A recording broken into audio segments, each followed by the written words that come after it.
밤에 듣는 조선 야담.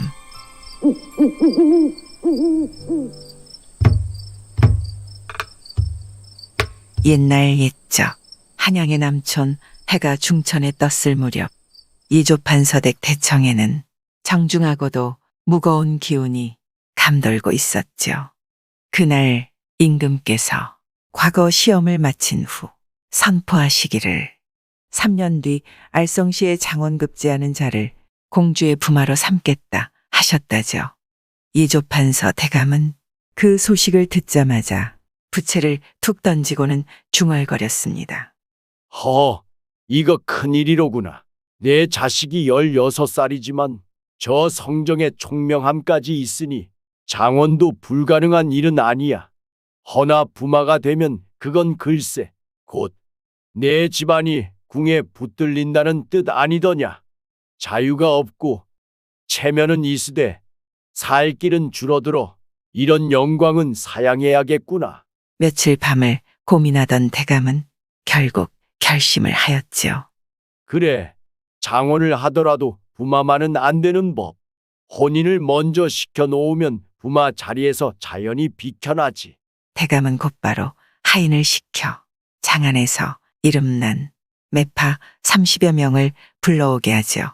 그 중에서도 말이 과하지 않고 중후하며 눈치 빠른 여인을 골라 함께 자리했습니다. 자네는 말을 아끼는 사람이라 들었네. 내가 원하는 규수는 곱기만 한 이가 아닐세. 마음이 깊고 성정이 단정하며 무엇보다 우리 집안과 어울릴 만한 기품을 지닌 처자여야 하네. 대감, 제가 모시는 교수는 곧 대감댁 잡으라 여기고 두 눈 부릅뜨고 찾아오겠습니다. 대감은 매파에게 금 한 양을 쥐어주며 덧붙였지요. 돈은 문제가 아닐세. 전국 팔도를 두루 다녀보되 놀이개며 비단이며 여인네가 혹할 만한 물건은 모두 꾸려가되 진실된 집안의 규수를 놓치지 말게. 매파는 머리 숙여 인사하고 곧바로 길을 떠났습니다. 매파가 꾸려간 가죽 가방엔 자그마한 녹거울부터 시작하여 비단 조각, 금실 수놓은 놀이개, 장터에서 인기가 많다는 연지 곤지까지 가득 채워졌고 허리춤에는 금이 든 주머니까지 매달렸지요. 자, 귀한 교수 하나 만나면 이 물건들로 마음을 살펴보자. 충청도를 지나 전라를 들렀고 경상도를 한 바퀴 돈 매파는 마음이 급해졌습니다. 곱고 착한 교수야 많았지만 대감댁 잡으라기엔 뭔가 한 끗이 부족했어. 과분한 욕심일까? 그러다 다시 충청도로 돌아오게 되는데 바로 아산 땅 반촌이었지요. 하늘은 맑고 바람은 서늘한 날 길가에 핀 매와 향이 은은했습니다. 마을 어귀를 지나 허름 하나 단정한 집 하나를 보게 되었지요. 담 너머 마당을 거닐고 있는 아시아나. 옷매무새는 수수하지만 발끝 하나 흐트러짐이 없어 보였습니다. 매파가 그 집 대문을 두드리자 하녀 하나가 나와 맞았습니다. 예, 손님이십니까? 안으로 드시지요. 하녀가 매파를 맞이하고 아씨는 조용히 웃으며 찻상을 내오게 했습니다. 먼 길 오셨으니 허기나 채우고 쉬어가시지요. 그 따뜻한 말 한마디, 거드름 한 점 없는 눈빛, 말끝마다 이의와 정결이 묻어나니 매파는 속으로 탐복했지요. 이 아이로구나. 기품과 도량이 모두 있구나. 시골 양반집 딸이라 하나. 명문댁의 살림도 거뜬히 꾸릴 것이야. 매파는 조심스레 물건들을 꺼내 보여주었지요. 수놓은 비단, 연직, 곤지, 놀이개. 하지만 아씨는 손을 내저었습니다.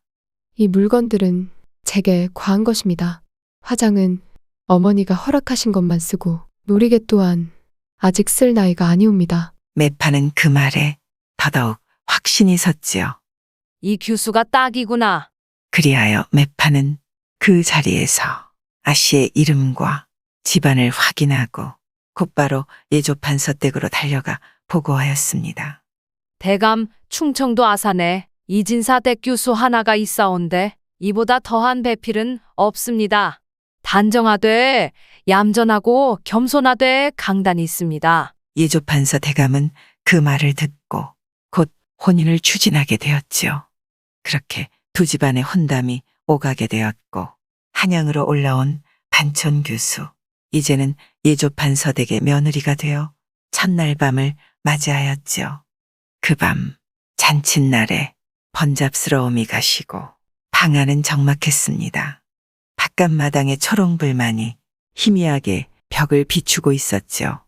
신랑은 피곤함에 먼저 눕고 새색 씨는 조용히 자리에 앉아 생각에 잠겼습니다.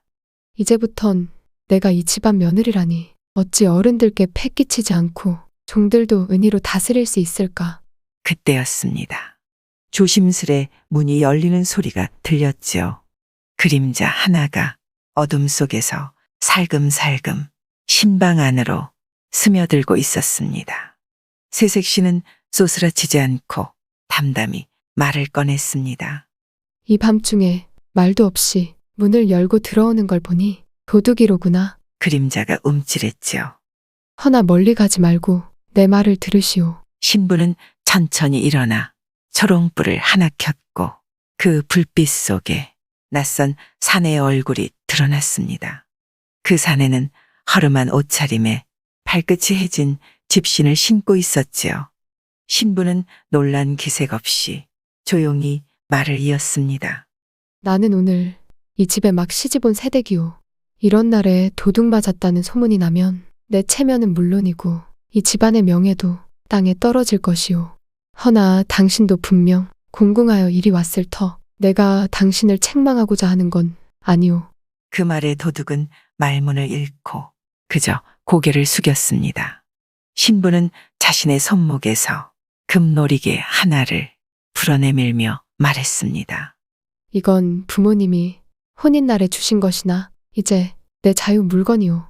이걸 팔아 가족을 부양하시고 대신 다시는 이 집엔 발을 들이지 마시오. 도둑은 손이 덜덜 떨렸습니다. 이런 대접을 받아본 적은 처음이었지요. 이런 고운 분이 이런 말을 내게 해주시다니. 그는 무릎을 꿇듯 허리를 숙이고 놀이개를 받아든 채 조용히 신방을 빠져나갔습니다. 하지만 도둑은 그 밤 이후 한순간도 그 아씨의 얼굴과 말을 잊을 수 없었죠. 이걸 팔아 가족을 부양하시고 이 은혜를 잊지 않는다면 그걸로 충분하오. 그 말이 귀에서 맴돌았습니다. 며칠 후 그는 도성 밖 어느 장터에서 금놀이개를 조심스레 내놓고 팔았고 꽤 큰 돈을 손에 쥐게 되었습니다. 그 돈으로는 쌀을 사고 옷을 사서 병든 부모에게 입히고 아이들에게 죽을 끓여 먹였지요. 그리하여 그는 작은 오두막을 구해 장터 인근에서 품팔이를 하며 조용히 살아갔습니다. 남들은 그를 성실한 일꾼이라 불렀고 그는 세월이 갈수록 점점 더 사람이 되어갔지요. 그는 매해 정초가 되면 한양 남촌 쪽을 바라보며 큰 절을 올렸습니다. 은혜 잊지 않겠습니다. 반드시 갚겠습니다. 세월은 흘러 그의 아이들은 장성하여 장터에 나가 물건을 나르고 아내는 옷을 지어 파는 삶을 꾸렸습니다.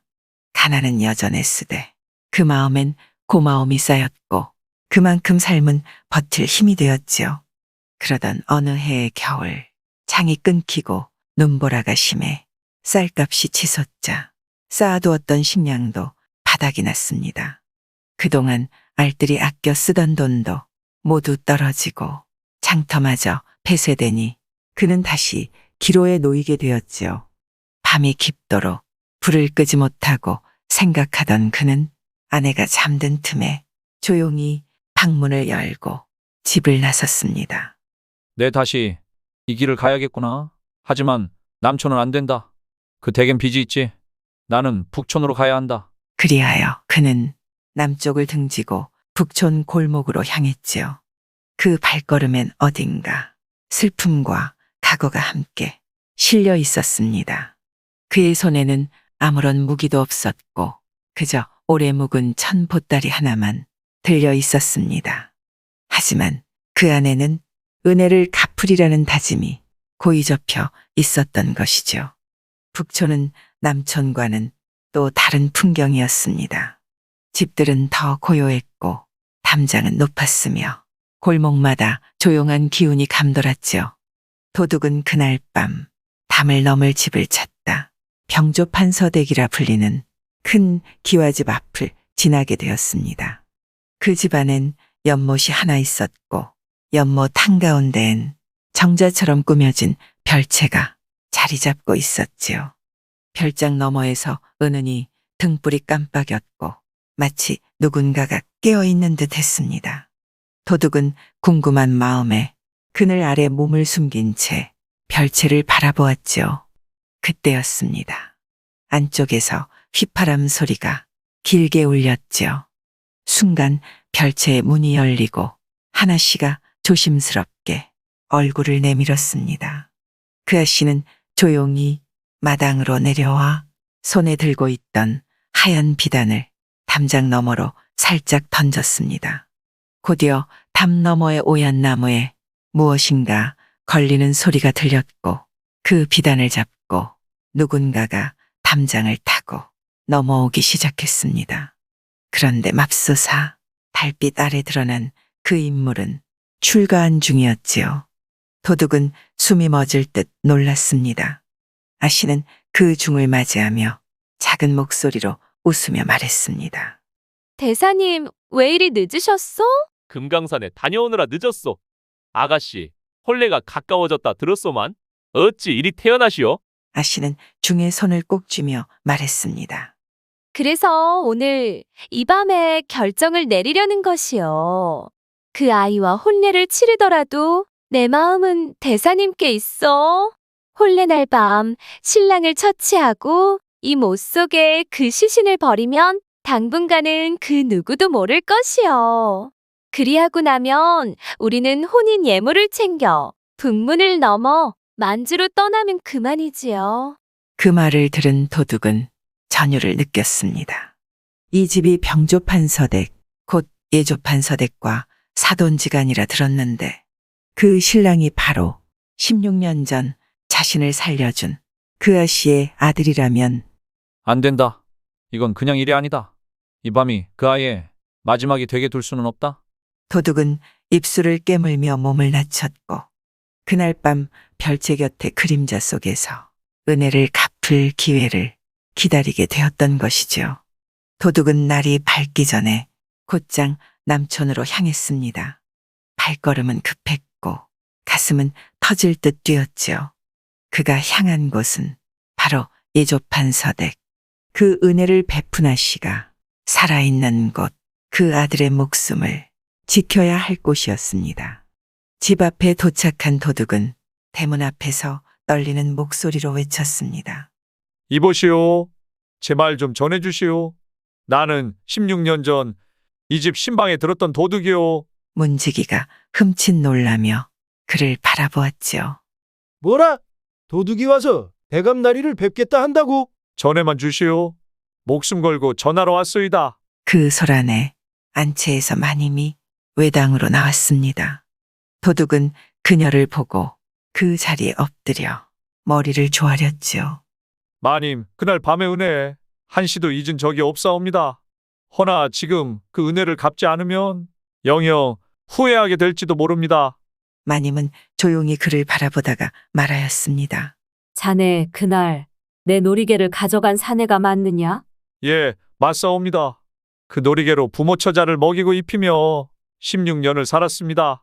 헌데 오늘 밤 마님의 아들이 큰 위기에 놓였사옵니다. 그제야 마님의 눈에 놀라움과 긴장이 감돌았고 곧 남편을 불러 이야기를 듣게 했지요.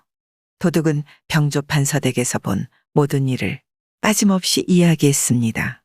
그 아씨는 중과 내통 중이었고 혼례 첫날 밤 신랑을 해치고 시신을 못에 던지려 했습니다. 그 신랑이 바로 마님의 아들이 아니겠습니까? 은혜를 입은 몸이 가만히 있을 수는 없었사옵니다. 자리에 함께한 마님의 아들은 침착하게 고개를 끄덕였습니다. 혼례는 파할 수 없습니다. 병조판서댁과 혼인 파기라면 온 장안의 수치가 될 것입니다. 허나 반드시 이 음모는 막아야겠소. 그대 홀레날 나와 함께 가주시겠소? 도둑은 잠시도 망설이지 않았습니다. 마님의 은혜를 갚을 기회라면 제 목숨이라도 아깝지 않사옵니다.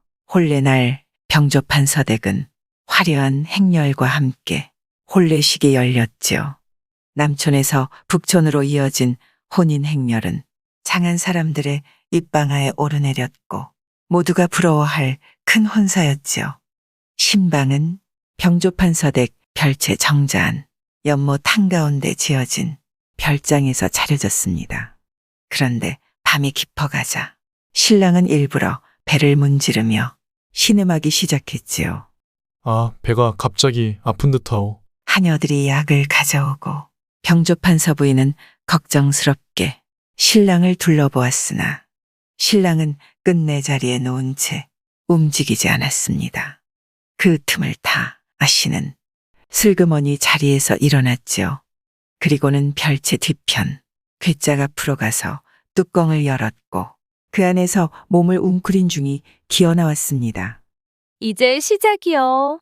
대사님, 오늘이 바로 그날이요. 두 사람은 속삭이며 이를 치를 준비를 하였지요. 하지만 그때 신랑의 목소리가 방 안에서 울렸습니다. 밖에 누구 없느냐? 그 소리에 하인 하나가 대답하자 신랑이 말했지요.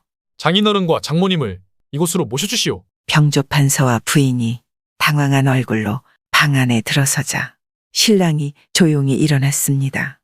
꿈에서 옥황상제께서 말씀하시길 이 신방 근처에 악귀가 숨어 있어 오늘 밤이 아니면 제 명을 잃는다고 하셨습니다. 별채 뒤 괴짝을 열지 않으면 이 목숨이 위태롭다 하셨사옵니다. 병조판서는 의아한 표정을 지으면서도 장검을 들고 별채 뒤쪽으로 향했지요. 그렇다면 내 직접 열어보겠다. 그 순간 도둑은 안으로 뛰어들며 큰 소리로 외쳤습니다. 그 괴짝 안에 중이 숨어 있소이다.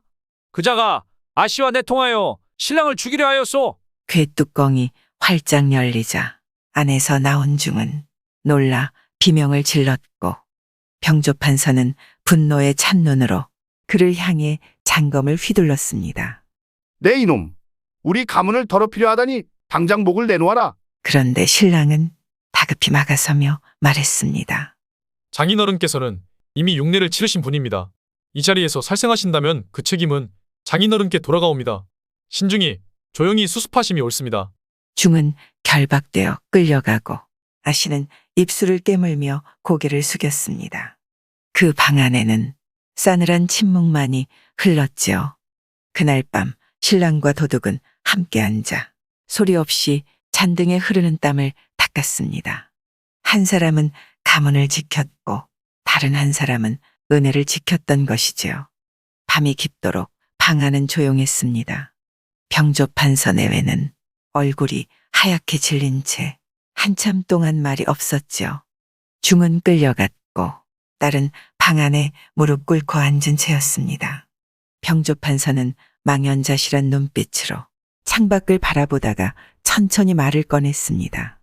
이 일을 어찌 수습해야 할지 우리 가문이 온 장안의 손가락질을 받을 것이야. 남촌의 자네 집안에도 큰 불명예가 안겼으니 이를 어찌하면 좋겠는가? 그리고 장모가 울먹이며 말했지요. 혼례를 파하면 남촌과 북촌 모두 망신살이 뻗칠 터 이대로 둘 수도 없고. 그때 병조판서가 조용히 입을 열었습니다. 진려 하나가 있네. 내 조카인데 나이가 같고 성정도 착하지. 그 아이를 단장시켜 별장에 들이면 사람들은 신부가 질병으로 혼례를 치르지 못해 대신 드린 줄만 알 것이네. 신랑은 침묵하다가 고개를 끄덕였습니다. 그리하시면 이 일이 밖으로 새지는 않을 것입니다. 다만 그 진료는 이 일의 무게를 감당할 수 있겠습니까? 마침 내 아우와 조카가 집에 와 있으니 내 급히 허락을 받아보겠네. 그리하여 한밤중 신부가 바뀌는 사태가 벌어졌고 신방은 다시 차려졌고 하인들도 아무 의심 없이 첫날 밤이 흘러갔지요. 신랑은 조용히 진료를 맞이하며 속으로 다짐했습니다. 이 일은 누구도 알지 못하리. 내 가문도 병조판서득도 지켜야 하니. 그렇게 하여 혼례는 끝났고 외부에는 신부가 병을 얻어 이튿날 정식으로 신부례를 치렀다는 말만 전해졌습니다.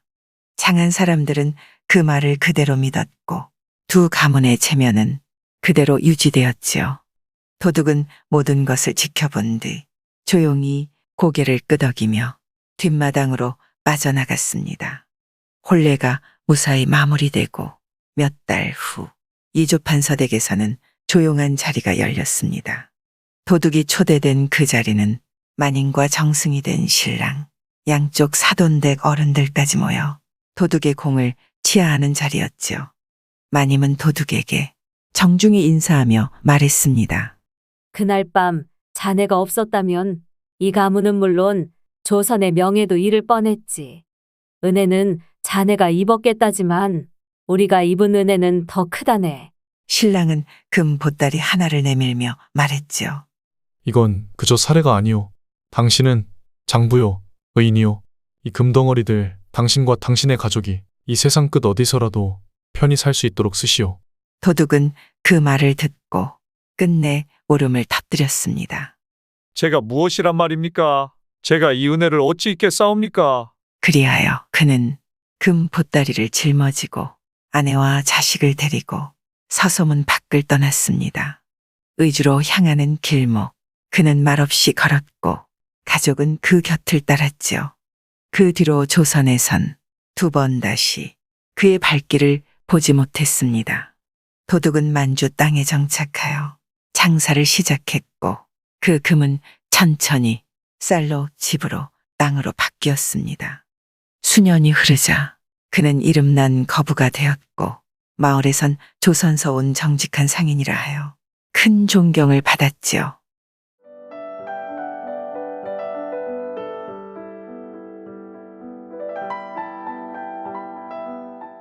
옛날 옛적 어느 고을에 고집이새 황소고집이라 불리는 박첨지가 있었습니다. 박첨지는 어떻게나 고집이 세고 융통성이 없는지 한번 고집을 부리면 소도 달기라 우기고 꾼보리도 꿔준쌀이라 우기는 통에 동네 사람들은 아무도 그와 상종하려 하지 않았습니다. 하루는 동네에 남학신 장수가 왔는데 이 박첨지가 남학신을 신어보고는 집신이라 우겨대는 통에 동네가 아주 떠나가라 시비가 일었습니다. 결국 남학신 장수는 두 손 두 발 다 들고 남학신 팔아 집신값 받고 울고 돌아갔으니 동네 사람들은 옹고집도 저런 독한 옹고집이 없다며 혀를 내두를 정도였습니다. 그런 박첨지가 전대를 차고 장날에 소를 사러 가는 길에 외나무 다리를 건너게 되었습니다. 다리에 올라서서 건너는데 반대편에서 사람이 하나 걸어오고 있는 게 아니겠습니까? 박첨지는 생각하기를 이놈 어디 길을 비켜주나 봐라 하고 앞으로 걸었죠. 결국 두 사람은 다리 한복판에서 만나고야 말았습니다. 여보시오, 길을 비키시오. 박첨지가 말합니다. 어느 놈이 날더러 길을 비키라는 거요? 하며 되려 큰 소리로 우악을 잡는 게 아니겠습니까? 외나무 다리에서 마주친 사람을 본 박첨지는 상대가 만만치 않음을 직감하였지요. 아니나 다를까. 이 사람은 이웃 마을에 사는 외고집 김첨지였습니다. 김첨지 또한 소문난 고집쟁이로 넘의 집 조상묘도 제 집 조상묘라 우겨 해마다 제 조상묘는 놔두고 넘의 집 조상묘를 벌초하고 성묘 드릴 정도로 한 번 고집을 부리면 물러서지 않아 외고집이라 하였지요. 그런 김첨지와 박첨지가 외나무 다리에서 만났습니다. 고집하면 둘째가라면 서러울 사람들이 만났으니 이를 어쩐단 말입니까? 세상 단 한 번도 고집에서 진 적이 없는 맞수가 만난 것이죠. 두 사람은 서로 길을 비키라고 한참을 닥달을 하였지만 결말이 나질 않았습니다. 왜 안 그렇겠습니까? 결국 박첨지가 먼저 내가 내 놈한테 질 줄 알고 하며 팔짱을 끼고 다리에 주저앉았습니다. 그러자 김첨지도 같이 따라 앉았습니다. 그렇게 마주 앉아서는 또 고성이 오갑니다. 외나무 다리에서 오도 가도 못하고 지쳤는지 한참을 침묵이 흐릅니다. 그러다 김첨지가 묻습니다. 우리가 이렇게 고집을 부리기는 하지만은 나는 장에서 오는 길인데 노영은 어디를 가는 길이요? 나는 소를 사러 장에 가는 길이요. 아니 그럼 소를 사면 이 다리로 끌고 올까요? 그렇소. 그건 왜 묻소? 여보시오. 이 좁고 사람도 겨우 건너다니는 외나무 다리 위로 어떻게 소를 끌고 간단 말이요? 아니, 내가 이 길로 소를 끌고 가건 말을 끌고 가건 당신이 무슨 상관이요? 그 바람에 두 사람은 다시 일어나 다투기 시작합니다. 참 가관이지 않겠습니까? 소를 끌고 갈 수 있느냐, 못 끌고 가느냐. 그들은 서로 언성을 높이더니 마침내 삿대질이 오고 갔습니다. 때마침 장사꾼 한 사람이 이 외나무 다리를 건너러 옵니다. 근데 이게 웬일입니까? 외나무 다리 한가운데서 웬 두 양반이 싸우고 있는 게 아니겠습니까? 장사꾼이 가만히 들어보니 김첨지는 오른발로 다리에 먼저 올랐고 박첨지는 왼발로 다리에 먼저 올랐는데 좌정승이 높은지 우정승이 높은지 또 소를 데리고 이 다리를 건널 수 있는지 없는지 우겨대고 서로 자기 말이 맞다고 고집을 부리고 있는 게 아니겠습니까? 장사꾼이 듣기에도 아리송해 재미있게 보고 있다. 날이 저물어 가는지도 모르고 있었습니다. 두 고집불통 양반들 싸움이 꽤 구경할 만했지요. 아이, 안 되겠구먼. 이러다 날이 새겠네. 내 김첨지와 힘을 합해 박첨지를 밀치고 가야지. 그리곤 막 다리 위에 올라서는데 저쪽에서도 한 사람이 다리에 올라서는 게 아니겠습니까? 그리고 마침내 네 사람이 두 편으로 나뉘어 싸움이 벌어졌습니다. 이보기엔 내가 이 다리를 왼쪽 다리로 먼저 올라섰네. 아니, 영감님, 오른팔이 힘이 세니 오른쪽이 먼저죠. 아이, 또 그러네. 제사 지낼 때도 왼손을 오른손 위에 보게지 않나? 아이, 그건 죽은 사람한테 전할 때나 그렇지. 결혼할 때도 신랑이 왼쪽 아니오? 호미질도 오른손으로 하지 왼손으로 한단 말이오? 하지만 그들은 소리만 지를 뿐 힘으로는 절대 싸울 수가 없었습니다. 한 사람은 소금을 쥐고 있는 소금장수고 반대편 한 사람은 가루를 쥐고 있는 가루장수였습니다. 물에 빠지면 절대 안 될 일이었습니다. 이 두 장수들한테 제일 무서운 게 있다면 물이었죠.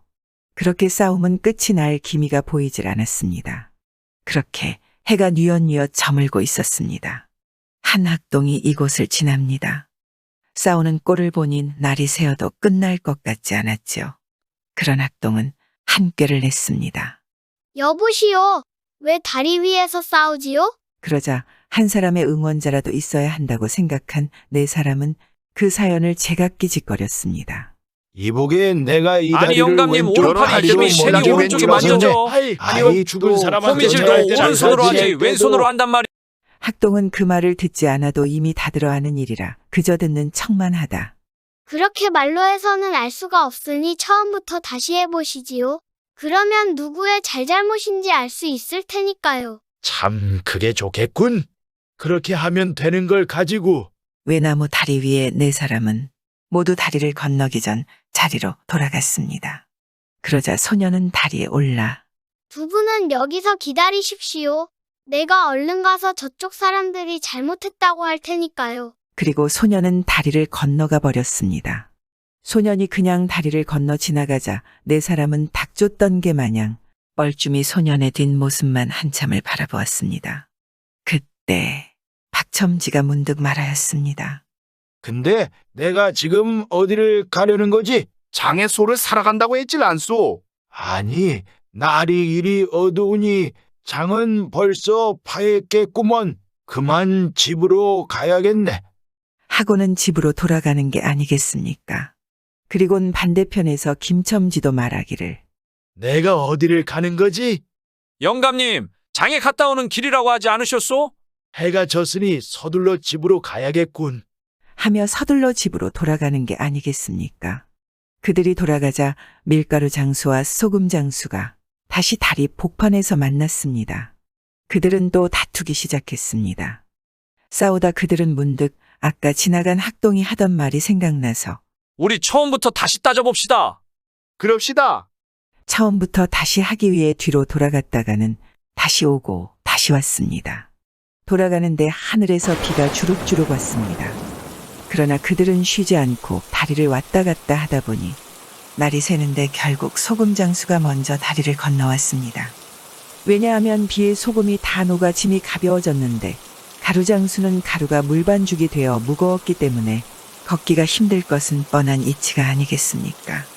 참 딱한 일 아닙니까? 고집센 영감들은 돌아갔는데 소금 장수와 가루 장수들이 남아 괜시리 고집부리다. 장사도 다 망쳤으니 고집도 적당히 부려야 하지 않겠습니까? 옛날 옛적 어느 고을에 가난한 선비가 살고 있었습니다. 선비의 조상 중에는 고관대작을 지낸 사람이 많았으나 그의 집안은 이상하게도 어느 때부터 벼슬과는 인연이 먼 집안이 되고 말았지요. 그러다 보니 집안의 형편은 말이 아니었습니다. 재산이라고는 동전 한 푼도 없어 굶기를 부잣집 밥 먹듯 하였고 해진 옷과 갓은 보기도 딱할 지경이었지요. 그래도 선비는 반드시 과거에 합격해 이름을 드날려 쓰러진 가문을 다시 일으켜 세우리란 마음 먹고 손에서 책을 놓지 않았습니다. 그런데 방에 앉아서 살림은 돌보지 않고 열심히 글 공부를 하였지만 선비는 번번이 과거에 낙방하였지요. 그리곤 급기야 보따리에 책을 싸서는 절에 가서 공부하겠다며 집을 나와 절로 들어갔습니다. 그렇게 1년이 지났을까요? 절에서 과거 공부에만 전념하고 있는 선비에게 그의 아내가 쌀을 장만해 보내며 편지를 써서 보내왔지요. 전번에 보낸 쌀은 제 왼쪽 머리채를 잘라 마련해 보낸 것입니다. 오늘 또 오른쪽 머리채를 잘라 팔아서 몇 대박의 쌀을 보내옵니다. 이 뒤로는 잘라내다 팔 머리채가 없으니 우물에 몸을 던져 죽을 길밖에 없을 것 같습니다. 선비는 편지를 받고 가만히 생각해 보았지요. 내가 갖은 고생을 다하여 글을 읽는 것은 장차 장원급제하여 가문을 일으키고 처자와 함께 부귀를 누리자는 것이다. 아무리 공부를 열심히 한다 한들 장원급제를 한다는 보장은 없고 고생하던 아내가 장차 죽게 되었으니 글은 읽어 무엇 한단 말인가. 선비는 눈앞에 있는 책을 덮고 곧장 짐을 싸 집으로 돌아갔습니다. 며칠 후 살인문을 열고 집으로 들어가니 정말 그의 아내가 깎아머리를 하고 앉았다가 선비를 보자 얼굴을 싸쥐고 울음을 터뜨리지 않겠습니까? 이제 오셨어요. 울지 마시오. 내 부인을 먼저 보낼 수 없기에 일이 돌아왔으니 이제 다 괜찮을 것이오.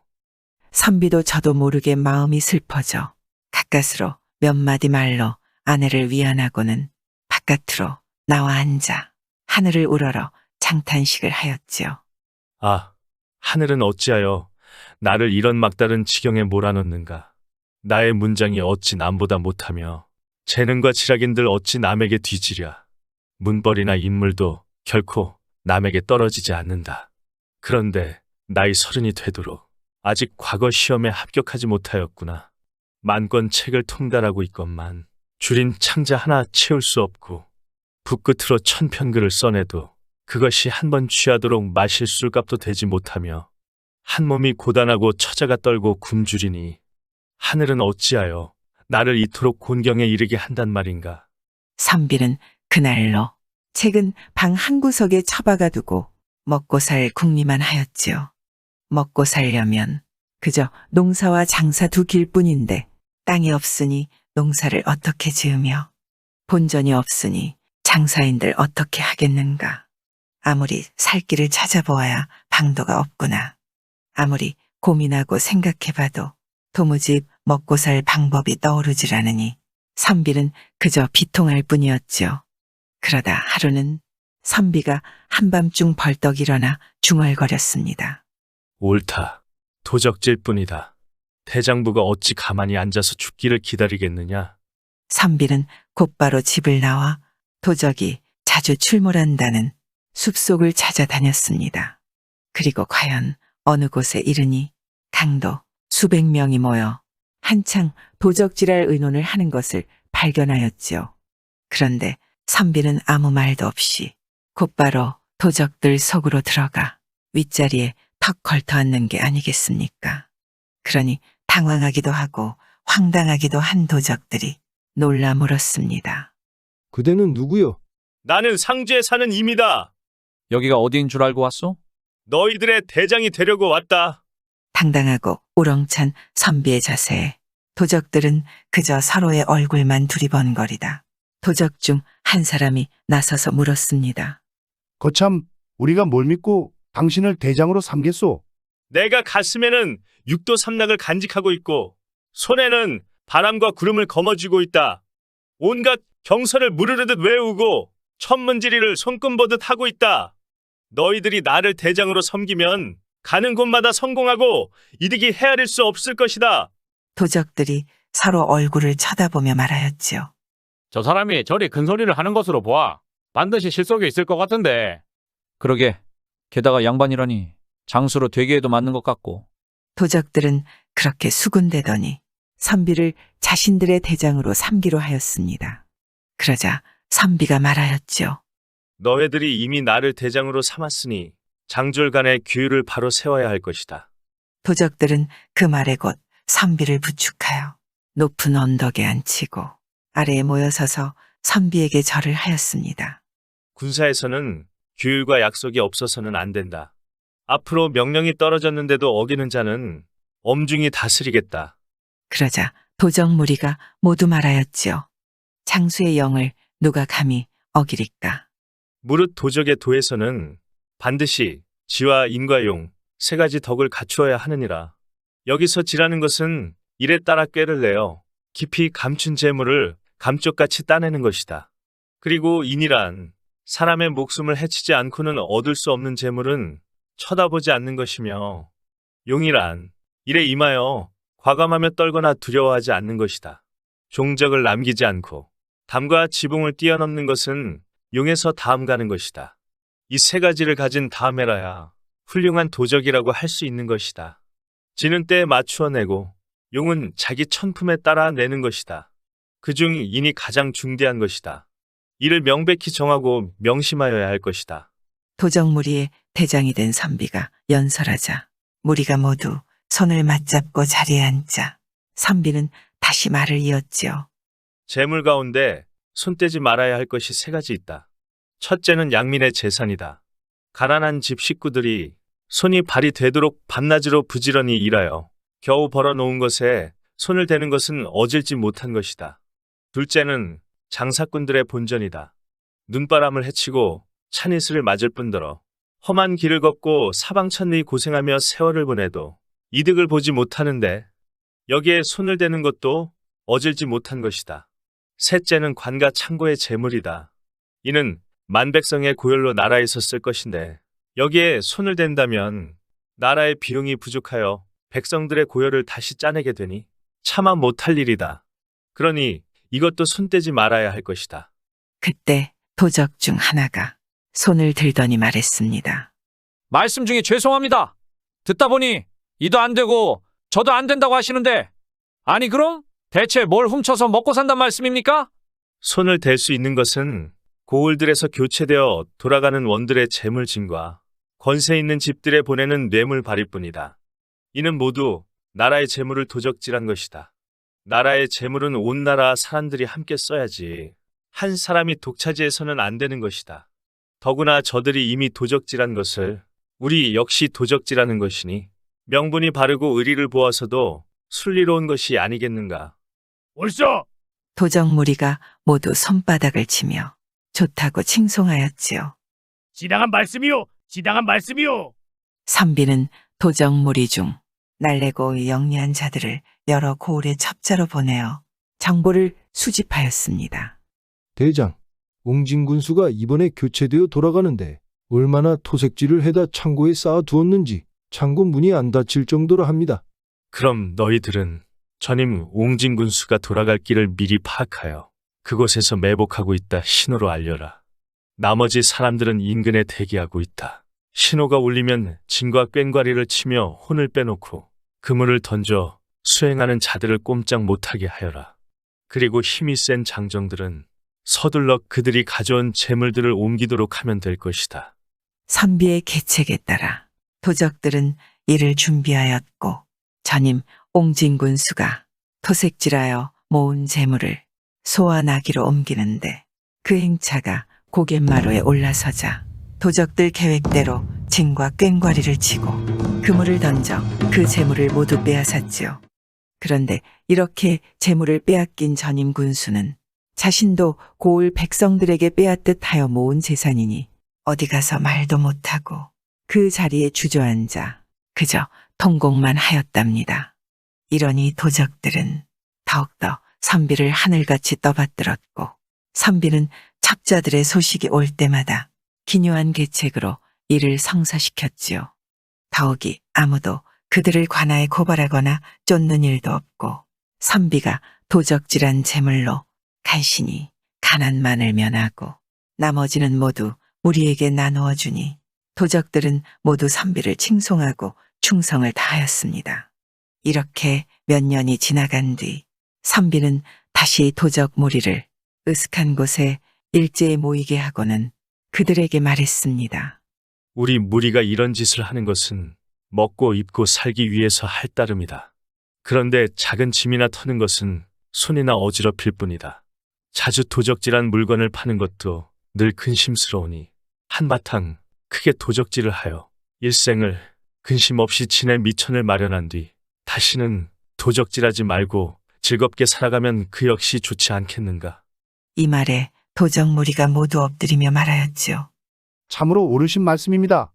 도적질로 배는 굶지않으나 자식들 보기가 부끄러우니 어떨 때는 이도 못할 짓이란 생각도 듭니다. 좋다. 그러면 너희들은 각 지방을 돌아 재물을 많이 쌓아놓고 사는 자 중 그 수단이 옳지 못하고 평판이 좋지 못한 자들을 알아내가지고 나에게 알려라. 선비의 명을 받은 도적들은 선비가 시키는 대로 각지로 흩어져 내로라 하는 부잣집들의 정보를 수집하여 선비에게 가지고 왔습니다. 경주 땅에 사는 최부자는 무슨 재산이 이리도 많다던가. 듣기로는 외와 밀무역으로 번 돈으로 족보도 사고 땅도 사 양반이 된 자라 하옵니다. 그런데 이웃들에게 아주 인색한 데다 고리로 돈을 빌려주고 못 갚는 자들은 그 자식들을 노비로 부리고 매질까지 하여 평판이 아주 안 좋습니다. 허허, 이런 나쁜 자가 있단 말인가?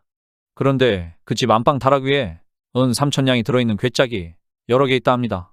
그러나 그 집의 담은 거의 2억 길 되게 높고 중중첩첩한 문과 겹겹의 담이 깊숙하니 참으로 손을 대기 어려운 형세입니다.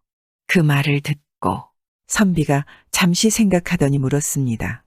최부자는 본디 탐욕을 부려 부정하게 많은 재물을 모은 것이니 우리가 취할 만한 것이니라. 그 집 뒷담밖에 사람이 다니는 길이 있더냐? 작은 골목길이 큰 길로 통하고 있습니다. 그러면 쉬운 일이다. 아무리 12대문을 억척으로 잠근데도 우리가 날아 들어가는 것을 누가 막을 수 있겠느냐? 선비는 그 길로 연암은 명에게 강가로 가서 크기가 달걀만한 동그란 조약돌을 각각 10개씩 주워 오게 하였지요. 그러고는 연암은 명에게 돌을 나누어 간수하게 하면서 명령하였습니다. 너희들은 몸을 감추고 담장 밖에 가서 돌을 던지어라. 첫날에 1번, 이튿날에는 2번 던지는 식으로 날마다 횟수를 더하되 닷새 뒤에는 5차례를 넘지 않도록 하여라. 반드시 틈을 엿보아야 좋은 기회를 얻을 것이로되 다른 사람들이 눈치채지 못하도록 하여라.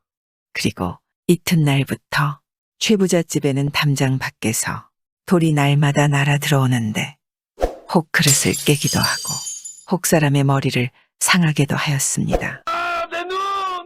최부잣집 사람들이 처음에는 담 밖에서 누가 장난삼아 던지는 것이려니 여기고 모여들어 떠들며 욕을 하였지요. 그러나 얼마 지나서는 의아하게 여기며 이상한 일이라고 하다가 나중에는 온 집안이 놀라 벌벌 떨며 집에 귀신이 붙었다고들 하지 않겠습니까? 이때 최부잣집을 살피던 도적 하나가 선비에게 와서 알렸습니다. 그 집에서 점쟁이를 불러다 점을 치고 있습니다.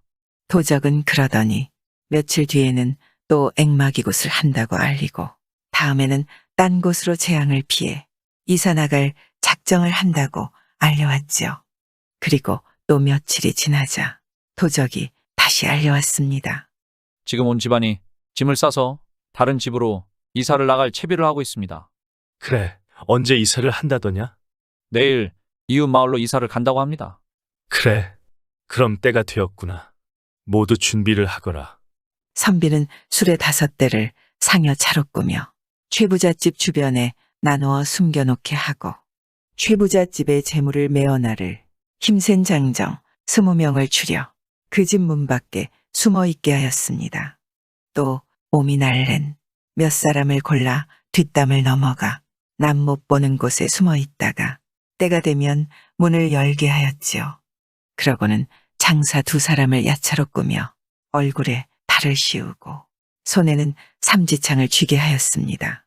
한밤중이 되자 야차로 꾸민 2사람은 담을 넘어 들어가 중당에 버티고 서서 큰 소리로 고함을 질렀지요. 그러자 온 집안의 사람들이 깊이 잠들어 꿈을 꾸다가 화다닥 깨어났습니다. 그들이 눈을 번쩍 뜨고 보니 매서운 얼굴에 한 손에는 창을 든 귀신이 범 같은 울부짖음을 내니 집안 사람들 모두 놀라 달아나다 엎어지고 혼이 나간 사람들처럼 정신을 잃고 이리저리 달아나기 바빴지요. 이때를 놓칠세라 선비는 최부잣집 앞대문을 활짝 열어젖히고 무리를 끌어들였습니다. 도적무리는 안방으로 뛰어들어가 다락문을 잠근 자물쇠를 부수고 은을 꺼냈는데 무려 수십만 양이나 되었지요. 도적들은 그것들을 상여에다 나누어 실은 다음 방울을 울리고 곡을 하며 앞서거니 뒤서거니 마을을 빠져나왔습니다. 그리고는 산중의 외진 곳에 이르러 괴를 쪼개고 은을 꺼냈지요.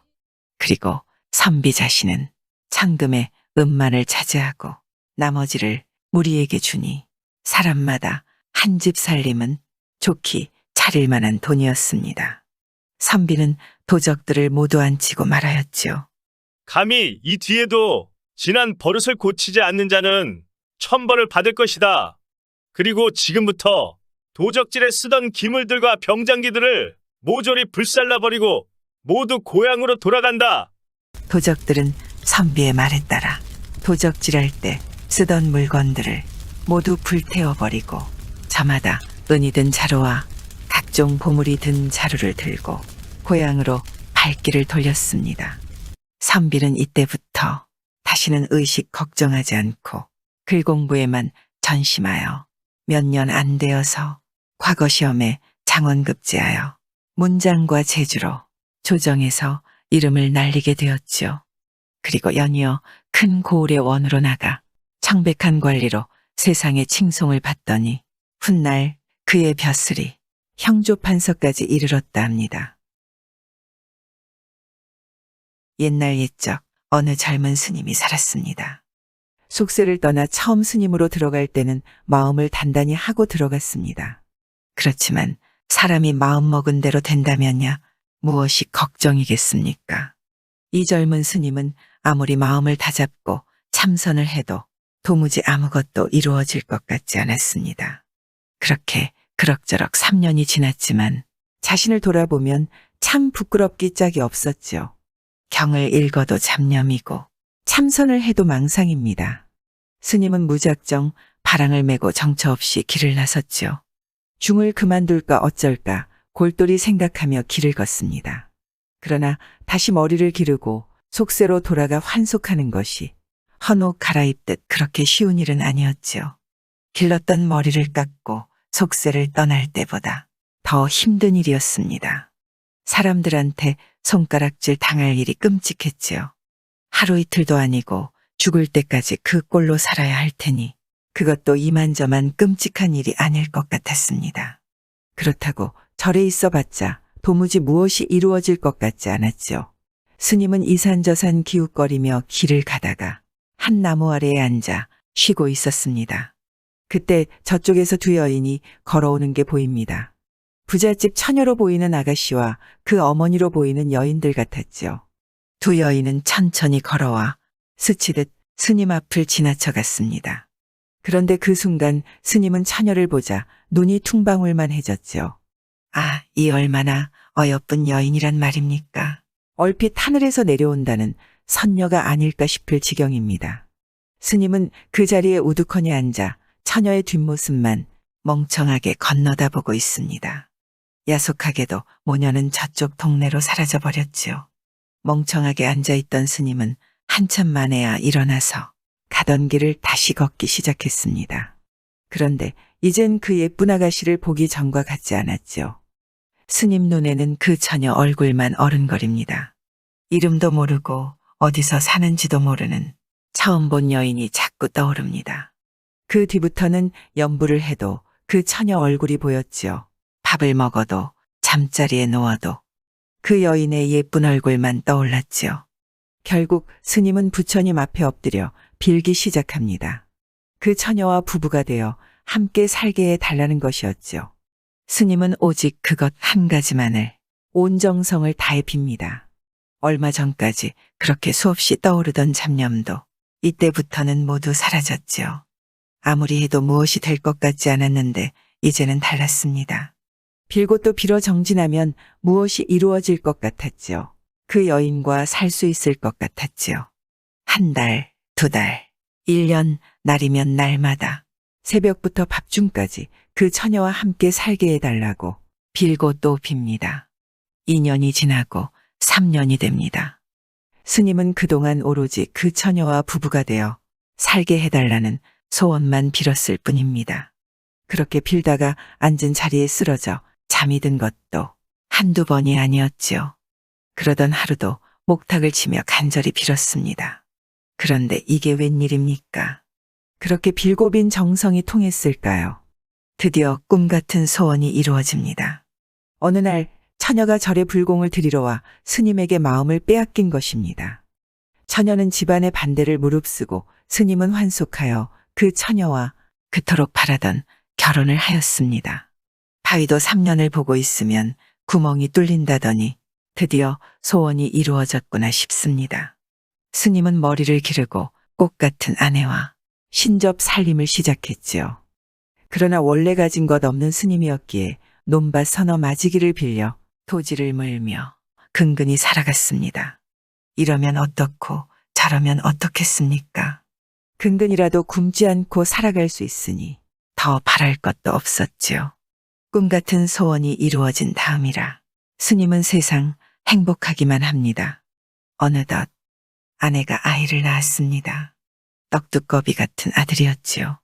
아이가 생기니 집에는 둘만 있을 때보다 더 활기가 돋습니다. 둘만 있어도 좋았지만 셋이 되니 더 기뻤지요. 얼마 뒤에 또 아이를 낳고 또 아이를 낳고 또 낳았지요. 셋이 되더니 어느새 5이 됩니다. 자식이 생기니 기쁨도 배가 되었지만 자식이 많아지니 마냥 기쁘지만은 않았습니다. 많아질수록 살림은 점점 덧지 들어갔지요. 옷 한 벌 제대로 입힐 수 없고 먹기는 말 그대로 굶기를 밥 먹듯 했지요. 부부는 허리가 휘도록 뼈가 으스러지도록 일을 합니다. 그래도 도무지 가난을 벗어날 수가 없었죠. 아내의 얼굴은 더 이상 곱지 않습니다. 새벽부터 농사일에 찌들고 또 저녁에는 밤늦게까지 바느질을 하느라 얼굴에 기미가 가득하고 맑고 예쁘던 눈도 비온 날 지팡이 자국처럼 생기가 없었죠. 이런데 견뎌낼 사람이 있을까요? 아내는 결국 시름시름 앓다가 자리에 눕습니다.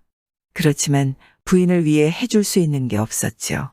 의원을 데려올 수나 있나, 약 한 첩 지울 수 있나, 돈 한 푼 없으니 말입니다. 다행히 큰 병은 아니었던지 여러 날 만에 자리에서 일어났지요. 이번에는 엄청난 가뭄이 듭니다. 여름 내내 비 한 방울 내리지 않고 돌멩이가 깨지게 땡볕만 쏟아졌지요. 논밭의 곡식은 목이 말라 모두 빌빌 꼬이다가 누렇게 고스러져 버립니다. 부부는 이제 먹고 살 길이 없습니다.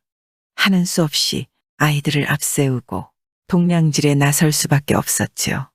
동량이라고 거저 먹을 수 있겠습니까? 5이나 되는 아이들을 데리고 얻어먹어야 하니 말입니다. 또한 심한 가뭄으로 동량질 나선 사람들도 줄을 설 지경이었지요. 5이나 되는 아이들을 데리고 다니니 밥 얻기도 힘들어 오히려 굶게 생겼지 뭡니까? 허탈하게 앉아있던 아내가 여보, 아이들을 둘씩 나누어 따로 다닙시다. 합니다. 아내 말에 사내는 힘없이 고개를 끄덕입니다. 부부는 눈물을 흘리며 아이들을 데리고 헤어졌지요. 부부는 아이들 손을 잡고 조금 가다 돌아보면 울고 또 보며 옵니다. 평생 소원이던 예쁜 여인과 부부가 되었는데 헤어지니 고통스럽습니다. 너무 서럽게 울던 사내는 그만 길가에 쓰러지고 말았죠. 그렇게 한참 만에 눈을 뜹니다. 그런데 눈앞에는 엄청나게 큰 사람이 앉아 있었지요. 황급히 눈을 비비고 다시 봅니다. 사내는 너무 놀라 움직이지도 못했지요. 바로 자신의 앞에 있는 큰 사람은 부처님이었습니다. 그런데 이게 웬일입니까? 얼마 전에 부처님께 빌던 법당의 그 자리에서 자기가 가사를 입고 있습니다. 아이고, 부처님. 그동안 그렇게 고생하며 산 것이 모두 꿈이었네요. 스님은 엉엉 울며 새삼스럽게 부처님께 절을 합니다. 한 자리, 두 자리, 세 자리 계속 절을 합니다. 그 다름으로 3000자리를 했지요. 한때 잡념에 사로잡혀 속세를 그리워하며 방황하던 젊은 스님은 어떻게 되었을까요? 자신이 꾼 꿈이 부처님의 조화인 줄 깨닫고 정진의 정진을 거듭하여 큰 스님이 되었다 합니다. 실제 조선 후기에는 절 문 앞에서 방황하는 사람들이 엄청나게 많았다고 합니다. 배고프고 세상이 어지러워 중이 되던 시절인지라 스님이 되어도 마음을 잡지 못했다고 합니다. 살다 보면 자신의 앞날이 안개 속 같아 아무것도 보이지 않을 때가 있기 마련이죠. 그런 고민과 방황을 거쳐야 비로소 보이나 봅니다.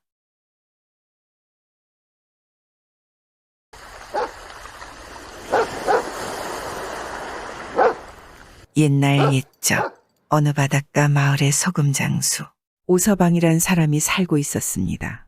어느 날 오서방이 소금지게를 지고 소금을 팔러 나갔다가 달포가 지나서야 집으로 돌아오니 만삭이 된 아내가 남산만한 배를 뒤뚱거리며 나와 그를 반겨 맞았습니다. 이제야 돌아오세요? 고생이 많으셨지요? 나야 뭐. 임자야말로 그 몸으로 집에서 얼마나 고생이 많았소? 내 이제 당신이 아이를 낳을 때까지는 아무데도 가지 않겠소. 그러자 새끼를 뺀 그 집의 암캐도 주인이 돌아온 것이 반가웠던지 낑낑거리며 오서방에게 매달려 연신손을 핥아대자 오서방은 개의 머리를 쓰다듬어 주었지요. 여보, 금년에 우리 집엔 경사가 터졌소. 경사가. 오서방이 기쁨을 감추지 못하고 연신 한박웃음을 지어대자 오서방의 부인이 개의 머리를 쓰다듬으며 말했습니다. 그래도 한용마루 밑에서 같은 달에 둘이 해산을 하는 게 아니라는데 이 일을 어쩌면 좋지요? 원, 별소리를 다오. 한용마루 밑에 생명이 잇따라 나오는데 그보다 더 좋은 일이 어디 있겠소. 아차, 내 정신 좀 보게. 여보, 얼른 들어가서 내가 뭘 사왔는지 보시오.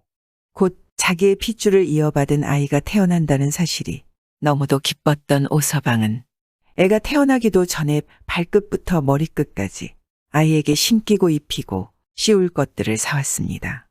예쁜 꽃신과 베네 저고리를 보자 부인은 그걸 보며 너무도 기뻐하였죠. 세상에 이리도 자상한 남편이 또 있을까. 앞으로 행복한 날들만 가득할 것 같았습니다.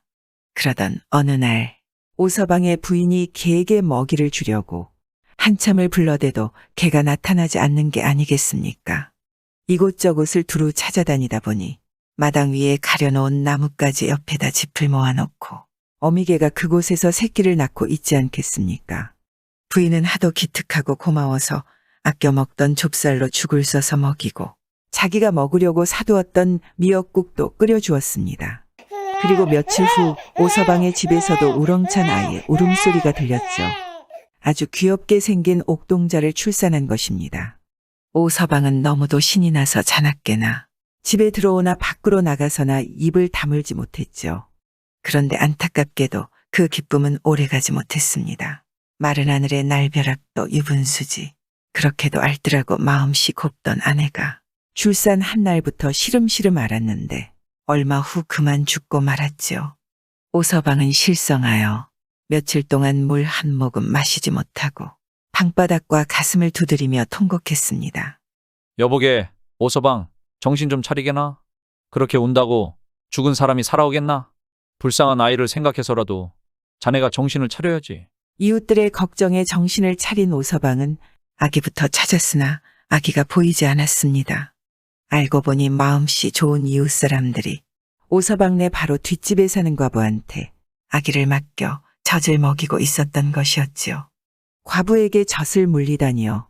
사실 이웃집 과부는 남몰래 정을 통해 임신한 지 8달 만에 아이를 낳았는데 난산으로 그만 아이가 죽고 말았습니다.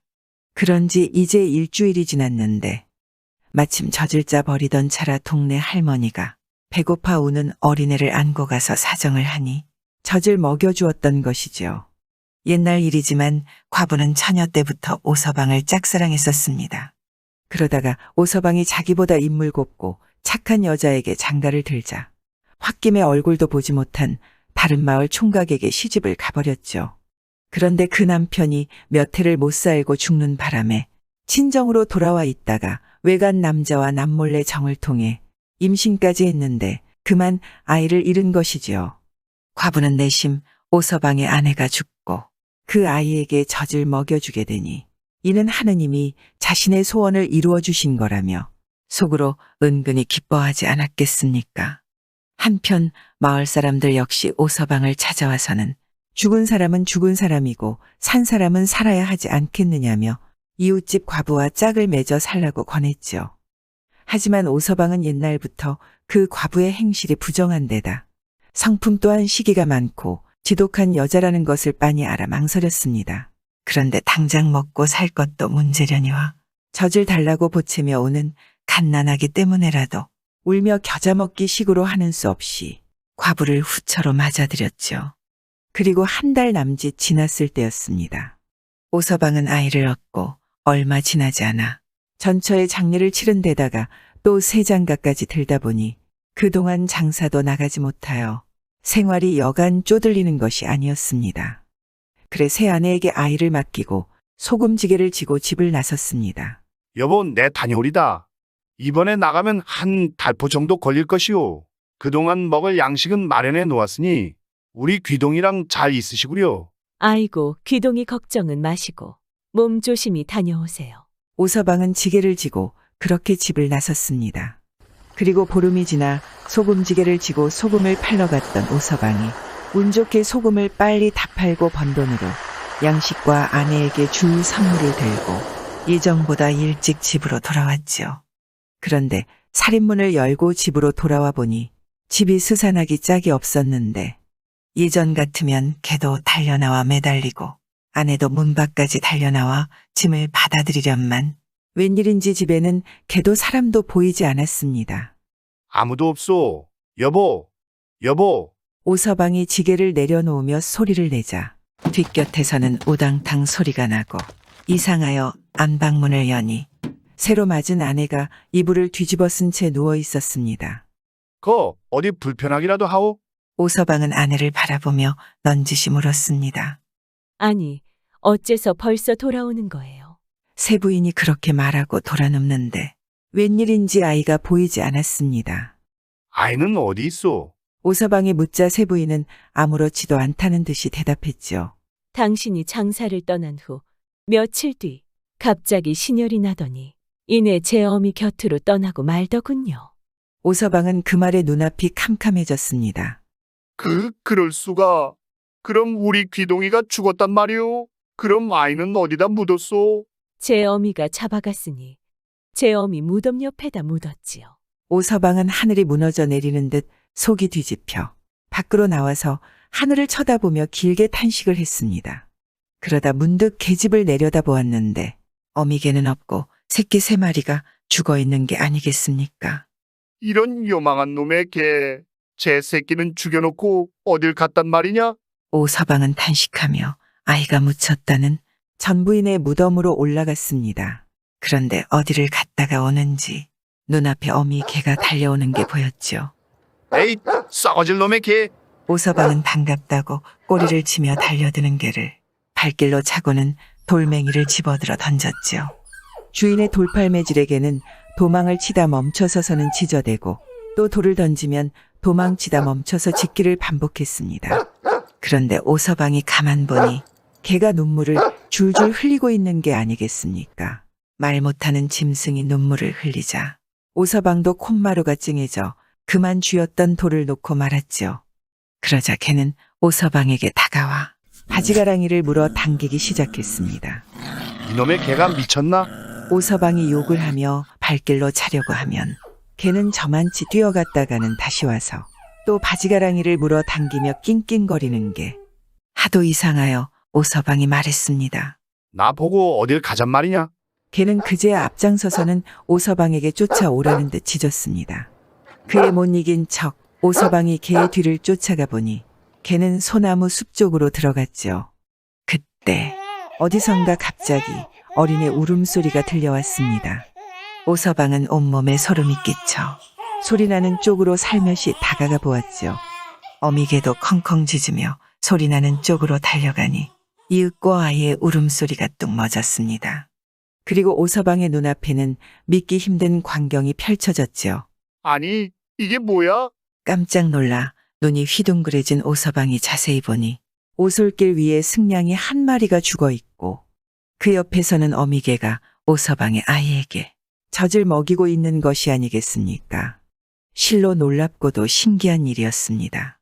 어미개는 소나무 숲 움푹 패인 곳에 마른 소나무 잎을 모아 깔아놓고 그 위에다 아기를 눕히고 젖을 먹이고 있었죠.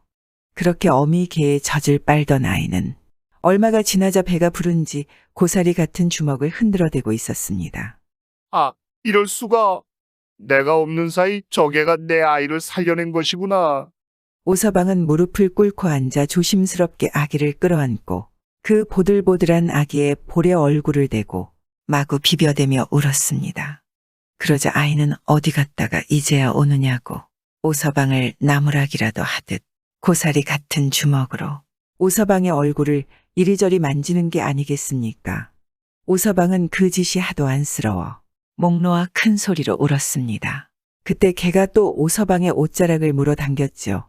그래서 아이를 안고 또다시 개를 쫓아가 보니 아내의 무덤 옆에 움푹 구덩이가 파여 있었습니다. 그리고 그 구덩이에서 개가 포대기 하나를 물고 오는데 오서방이 그 포대기를 찬찬히 보니 아이를 쌓고 안아주던 포대기였지요. 그리고 개를 다시 보니 여위고 여윈 개는 온몸이 상처투성인데다 발톱도 다 빠져 몇 개 남아있지 않았습니다. 오서방은 그제야 모든 것을 알아차릴 수가 있었죠. 그래, 내 이제야 모든 사실을 알만하다. 후처가 이 아이를 생매장한 걸 내가 파내어 소나무 숲속에 숨겨놓고 젖을 먹여 살렸구나. 내 새끼들이 젖을 먹겠다고 따라온 걸 물어 죽이고 밤이면 이 아이를 지키기 위해 달려드는 승냥이까지 물어 죽인 개로구나. 오서방은 목이 메어 아무 말도 할 수가 없었습니다. 그리고 한동안 개를 끌어안고 흐느끼던 오서방은 갑자기 벌떡 일어섰습니다. 에이, 이 개보다도 못한 년 같으니라고. 너 같은 년 때문에 다른 계모들이 싸잡아 욕을 먹지. 오서방의 눈에서는 불꽃이 활활 일었습니다. 그런데 그년이 왜 이 아이를 죽이려고 했을까? 의문을 품은 채 집으로 돌아온 오서방은 어찌나 힘차게 문을 밀쳐댔는지 부엌문이 벌커덕하고 나가떨어질 정도였습니다. 산토끼 놀라듯 깜짝 놀라 벌떡 일어선 계모는 불똥이 튈 만큼 이글거리는 눈빛으로 들어서는 오서방과 그 품에 안겨 주먹을 내두르는 갓난아이를 보자 기절초풍할 지경으로 비명을 지르며 방구석으로 숨어보려 애를 썼습니다. 저 귀신 좀 봐라. 사람 살려요. 뭐, 귀신? 내년이 지금 누굴 보고 귀신이라는 소리가 나오느냐? 내년이 바로 요기가 아니더냐? 똑똑히 봐라. 내가 죽이려 했던 이 아이는 이렇게 멀쩡히 살아있다. 내년이 죽고 싶지 않거든. 무엇 때문에 이 아이를 죽이려 했는지 사실대로 말해라. 계모는 새파랗게 질린 얼굴로 손이 발이 되도록 빌고 또 빌었습니다. 당신이 그 애를 볼 때마다 죽은 부인을 못 잊어 할까봐 그랬어요. 아이고, 한 번만 살려줘요. 에이, 이 짐승만도 못한 년. 내년이 죽은 무덤에는 아마도 풀 한 폭이 안 날 게다. 사람의 가죽을 쓰고 어찌 그리도 지독한 짓을 할 수가 있단 말이냐. 내 내년을 죽이지 않고 살려준 것만으로도 감지덕지하고 날벼락 맞기 전에 냉큼 이 집에서 나가거라. 오서방의 천둥 같은 호령에 질겁하여 꽁무니가 빠지도록 밖으로 뛰쳐나온 과부는 갑자기 하늘 땅을 뒤흔드는 청천벽력에 혼이 싹 날아가고 말았습니다. 이때부터 사람 구실을 하지 못하는 사람을 일컬어 개만도 못하다고 하는 말이 유래되었다고 하죠. 참 이야기를 듣고 보니 개보다 못한 사람이 아니라 사람이 개만이라도 해야 되는 게 아닌가 하는 생각이 들 정도입니다. 옛날 조선 때 평안 감사 한 사람이 있었습니다. 당시 평안도는 풍류객들 사이에서 조선 팔도의 으뜸으로 손꼽히는 곳이었죠. 훌륭한 문인과 가객들로 늘 붐볐습니다. 빼어난 기녀들 또한 빼놓을 수 없겠지요. 그 중에서도 제일로 꼽히는 기녀가 하나 있었으니 그 이름은 자란입니다. 자란은 무척 아름다운 데다 그녀의 노래와 춤을 보는 사람이라면 감탄에 입을 다물지 못했습니다. 고금에 능통하고 총명함도 으뜸이었지요. 평안 감사로 부임해온 감사의 처음 생일을 맞이하게 되어 잔치를 벌였습니다. 여러 관리와 손님들이 축하하기 위해 한자리에 모였지요. 기생 여럿과 많은 악공도 모여 있었습니다. 연애가 한참 무르익자 감사는 하나뿐인 외아들을 불렀습니다. 감사의 아들은 16의 나이로 용모가 그린 듯이 준수하고 학문적인 재능이 출중하였습니다. 이름이 기동이었습니다. 감사는 기생의 우두머리를 불러 자신의 아들과 함께 춤을 추게 할 기녀를 들여 함께 흥을 돋도록 명했지요. 그 자리에서 이구동성으로 부른 이름이 있었으니 자란이었습니다. 둘은 그렇게 처음 만났습니다. 둘이 함께 나와 춤을 추자 그 모습이 버드나무가 살랑거리듯 우아하고 나비처럼 가볍게 나풀거리는 것이 마치 선녀가 춤을 추는 것 같았습니다. 구경하던 사람들이 모두 흠뻑 빠져들었지요.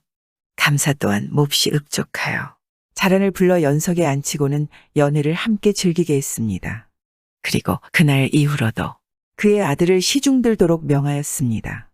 둘은 생일 잔치 이후로 서로 좋아했습니다. 더할 나위 없이 행복한 나날을 보냈지요. 그러나 세상이치라는 것이 만남이 있었으니 이별도 있기 마련이죠. 돌아갈 날을 앞두고 감사 부부는 아들과 자란의 헤어짐이 걱정입니다. 억지로 둘을 떼어놓자니 아들이 상사병으로 죽을까 걱정이고 부인도 아닌 자란을 같이 데려가자니 아들의 명망이 걱정이었습니다. 혼사길이나 벼슬길도 걱정이었죠. 그런데 이게 웬일일까요? 이 내외의 근심이 무색하게도 아들은 한치의 망설임 없이 말합니다. 어려울 거 없습니다. 자란이 눈앞에 있을 때는 제 전부나 다름없지만 고향으로 돌아갈 때가 되면 자란도 헌신짝처럼 치워둘 뿐입니다. 그러니 부디 걱정하지 마십시오. 자란이 들으면 서글픈 말이지만 이 말을 들은 부모는 아들의 절도가 사내답기 그지없어 그저 기뻤습니다. 그렇게 헤어지는 날 자란은 서럽게 웁니다. 기동은 무덤덤하게 떠납니다. 그렇게 식솔들과 평안도에서 한양으로 돌아온 감사는 대사원의 제수가 되었습니다. 한양으로 돌아온 기동은 떳떳하게 평안도를 떠나왔건만 하루하루 지날수록 자란이 보고 싶습니다. 헌신짝처럼 치워둘 것이라 했지만 어찌 사람 마음이란 게 그렇답니까? 날이 갈수록 잊혀지기는커녕 자란이 더 선명해졌습니다. 그렇게 기동은 과거 시험 공부를 위해 절로 들어갑니다. 그러던 어느 날 밤입니다. 겨울 달밤을 보고 있자니 가슴이 슬프고 자란이 사무쳐 견딜 수 없었죠. 결국 기동은 그날 밤 머나먼 평안도를 향해 뛰쳐나왔습니다. 부잣집 아들로 태어나 늘 비단 옷을 입고 산의 진미를 맛보며 대문 밖을 몇 걸음 벗어난 적도 없던 도령이 자신의 여인을 위해 수백 리가 넘는 길을 가야 하는 것이었죠. 신고 있던 가죽신을 집신으로 바꾸고 비싼 두건은 번거지로 바꿨습니다. 발병이 나니 가죽신은 신고는 더는 걸을 수 없었죠. 굶주림을 견디고 밤에는 살을 애는 추위를 이겨내고 험한 눈길을 걸었습니다. 드디어 한 달여 만에 평안도에 도착했습니다. 그런데 그런 자란은 없습니다. 자란을 보러 왔으나 자란은 여기에 없고 되돌아갈 수도 없고 머물 수도 없으니 어쩌면 좋단 말이냐. 그야말로 진퇴양난이었지요. 그래도 사람이 죽으라는 법은 없는가 봅니다. 지난 시절 자신의 아버지가 평안감사로 지내던 때 죄짓고 사형에 처할 위기였던 서리를 자신이 탄원하여 사형을 면하게 도와준 일이 생각났습니다. 도령은 자신의 덕에 죽음을 면했으니 설이라면 나를 받아주지 않겠는가 라고 생각하고는 곧장 설이를 찾았습니다. 행색이 달라져 한참 만에 기동을 알아보고는 은혜를 잊지 않고 자신의 집에서 편히 쉴 수 있게 극진히 대해주었습니다. 자라는 도대체 어디 있단 말인가. 자라는 새로 부임해온 사또의 아들네 집에서 지내고 있었습니다. 평안도 제1의 미녀를 가만둘 일이 없었죠. 도령의 사정을 들은 설이는 눈이 많이 내릴 때는 관아에서 눈을 치울 잡부를 드릴 것이니 눈을 쓸러가라 합니다. 그 잡부로 들어가면 관아 안채에 있을 자란을 볼 수 있다는 것이었죠. 아무래도 다른 방도는 없었던 것입니다. 도련님께서 빗자루를 들고 눈 치우는 인부와 함께 들어가시면 틀림없이 자란을 일별이라도 하실 겁니다. 이른 아침 도령은 인부들과 함께 빗자루를 들고 안채로 들어서서 비지를 합니다. 마침 그때 세감사의 아들이 열린 창가에서 자란과 함께 앉아 있었죠. 한참을 기동의 비지를 보더니 폼새가 우습다 하며 자란한테 구경하라 합니다. 자란이 마루로 나오자 그 인부가 고개를 들어 살폈습니다. 구경을 나온 자란은 도령을 잠시 한번 쳐다보고는 금세 몸을 돌려 방으로 들어가 문을 닫아버리고는 다시는 나타나지 않았지요. 도령은 망연자실합니다. 자라는 정녕 도령을 못 알아봤을까요? 그럴 리가 있겠습니까? 자라는 기동을 한눈에 알아챘지요. 현명하고 똑똑한 자라는 방으로 돌아와 옵니다. 사또의 아들한테 울먹이며 간청합니다. 집에 들르지 못한 지가 벌써 2달이 넘었사옵니다. 참으로 몸둘 바를 모를 정도로 감사하오니 조금도 불만스러움이 없나이다. 하오나 소녀의 가난한 집에 소녀의 어머니가 홀로 계시고 당장 내일이 아버지의 기일이온데 아버지의 제사를 못 지낼까 걱정이 옵니다.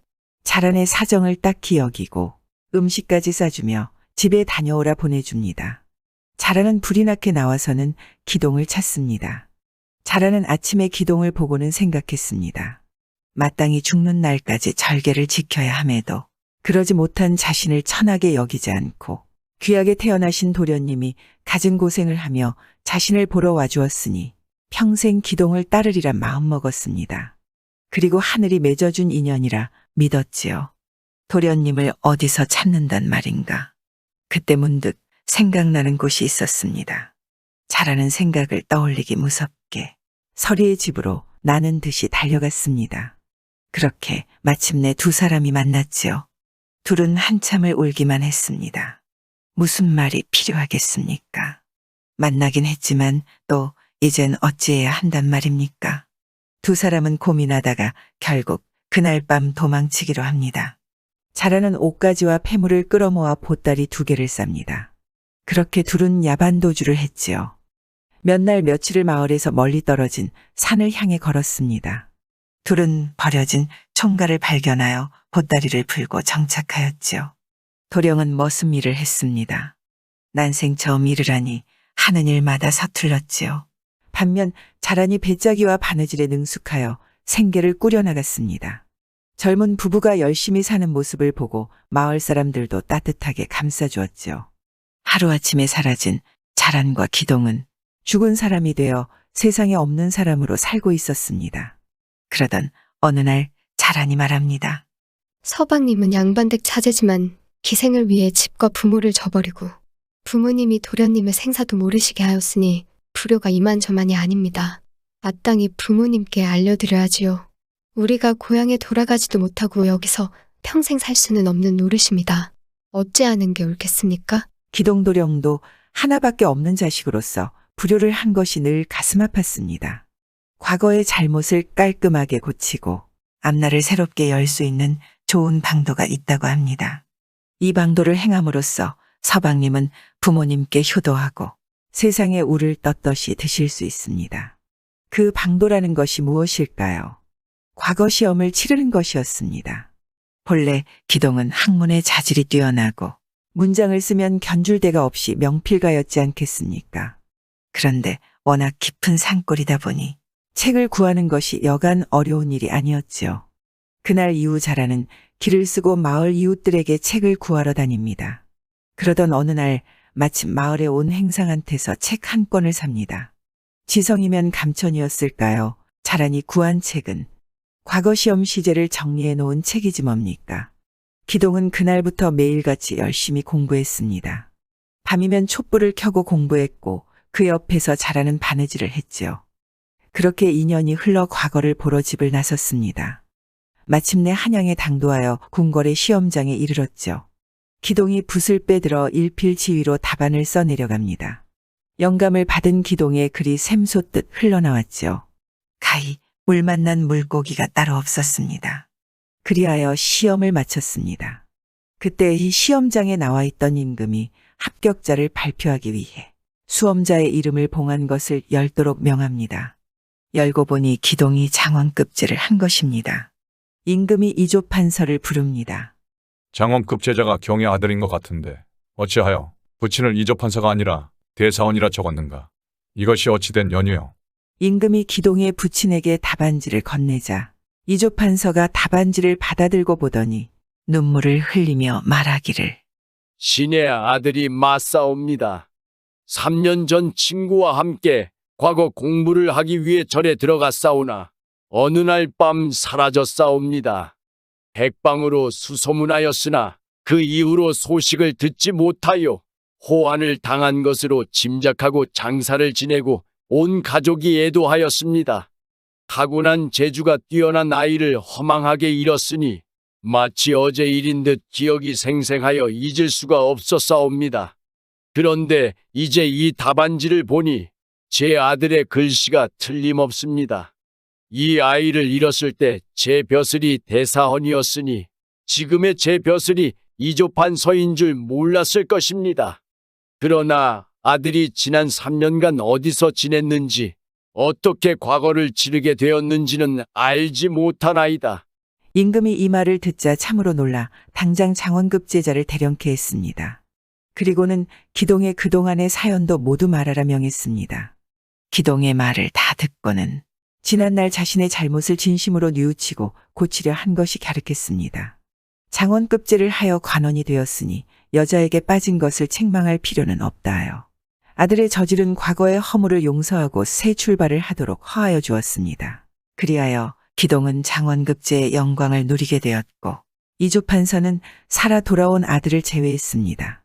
임금은 자란에게는 두매산골에 살면서 과거를 치르도록 돕기까지 했으니 범상치 않은 여인이다 합니다. 장원급제도 여인의 덕이라 인정하여 신분을 면천해 주었지요. 자라는 큰 경사를 기뻐하며 기동의 정실이 되어 100년 해로하였다 합니다. 세상에 죽고 못 사는 것이 뭐겠습니까? 바로 사랑 아니겠습니까? 결국 헤어져서는 절대 살 수 없는 자란과 기동의 사랑 이야기였습니다. 옛날 옛적 시골에 사는 한 총각이 머슴살이를 하다 화가 잔뜩 나 말했습니다. 나도 어엿한 사람인데 부모에게 물려받은 재산 없다고 괄시받고 여기서 고약한 최영감 잔소리나 듣자고 태어난 것은 아니지. 허구한 날 이렇게 머슴살이나 하고 살아서 어디 평생에 한번 허리나 제대로 펴겠어? 제광아, 오늘은 또 뭐 때문에 그렇게 화가 난 것이야? 아니 어제는 분명 이 밭을 갈라 해서 갈아놨더니 오늘은 왜 이 밭을 먼저 갈아놨냐 딴소리니. 내 아는 소리 아니겠어? 영감이 노망이 들었나? 제광아? 주인 영감 듣겄다. 그만 좀 해. 아 들으라면 들으라지. 죽을 똥 살 똥 이래봐야 달에 콩 서말밖에 안 주면서 일은 죽으라고 시켜대니 어디 살겠냐고. 제광아, 최영감 온다. 최영감. 어디? 놀란 제광이 고개를 이리저리 돌려 살펴보다 뒤돌아보니 바로 뒤에서 최영감이 매서운 눈빛으로 제광을 노려보고 있는 게 아니겠습니까? 순간 제광은 얼굴이 뻘개지더니 언제 그랬냐는 듯이 최영감을 향해 공손히 인사하고 말했습니다. 아이고 영감님 오셨습니까? 잠시 쉬는 틈에 제가 이웃골 박영감 이야기 좀 하고 있었습니다. 이웃 고을에 박씨 성을 가진 놈이 어디 있더냐? 자네. 네 영감님. 당장 우리 집에서 나가게. 그동안 일한 품삯은 바로 줄 터이니. 아니 무슨 그런 섭한 말씀을. 나같이 노망든 영감 밑에서 어찌 일을 하겠는가? 당장 나가게. 재광은 그렇게 최영감의 집에서 쫓겨난 신세가 되어버렸지요. 참내, 나가라고 하면 내가 매달릴 줄 알았나? 에이, 잘 먹고 잘 살아라. 재광은 그렇게 최영감의 집 앞에서 큰 소리를 쳤지만 사실은 앞으로 살 날이 막막했습니다. 아이고, 조금만 참을걸. 당장 오늘은 어디서 잠을 자지? 하여간 이놈의 입이 방정이지. 재광의 수중에는 그동안 머슴이를 해모은 돈과 최영감 집에서 쫓겨나면서 받은 공자루가 전부였지요. 재광은 마을 어귀에 정자나무 아래 홀로 앉아 신세 한탄을 하고 있었지요.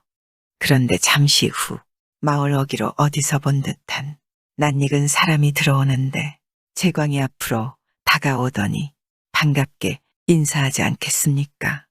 자네, 재광이 아닌가? 오랜만일세. 아니, 자네는 칠복이 아닌가? 한양으로 가서 산다고 고향을 떠나더니 이곳에는 웬일인가? 근처에 볼 일이 있어 왔다가 잠시 고향에 들렀네. 그래, 자네는 잘 지냈는가? 나야 늘 그렇지 뭐. 안부를 묻는 칠복에게 재광은 아무 소리도 할 수 없었죠. 그런데 재광이 칠복이를 보니 얼굴은 희고 외관이 뻔질한 것이 꾀죄죄한 자신의 모습과는 완전 딴판이지 않겠습니까? 근데 자네는 한양에 살아서 그런지 모양새가 아주 번득번득하구먼. 자네도 이 시골 총구석에서 힘들게 살지 말고 한양으로 가서 머슴살이라도 하는 게 100배 나을 것일세. 나보게 머슴을 살아도 어디 손에 흙이나 한 줌 만지는가? 그저 높으신 주인 영감 심부름이나 다니고 세경이나 받으니 몸이 고될 일도 없고 세상 편하고 좋지 않겠는가? 거기에 한양에 가면 어찌나 이쁜 처자들이 많은지 자네도 구경이나 한번 가보시게.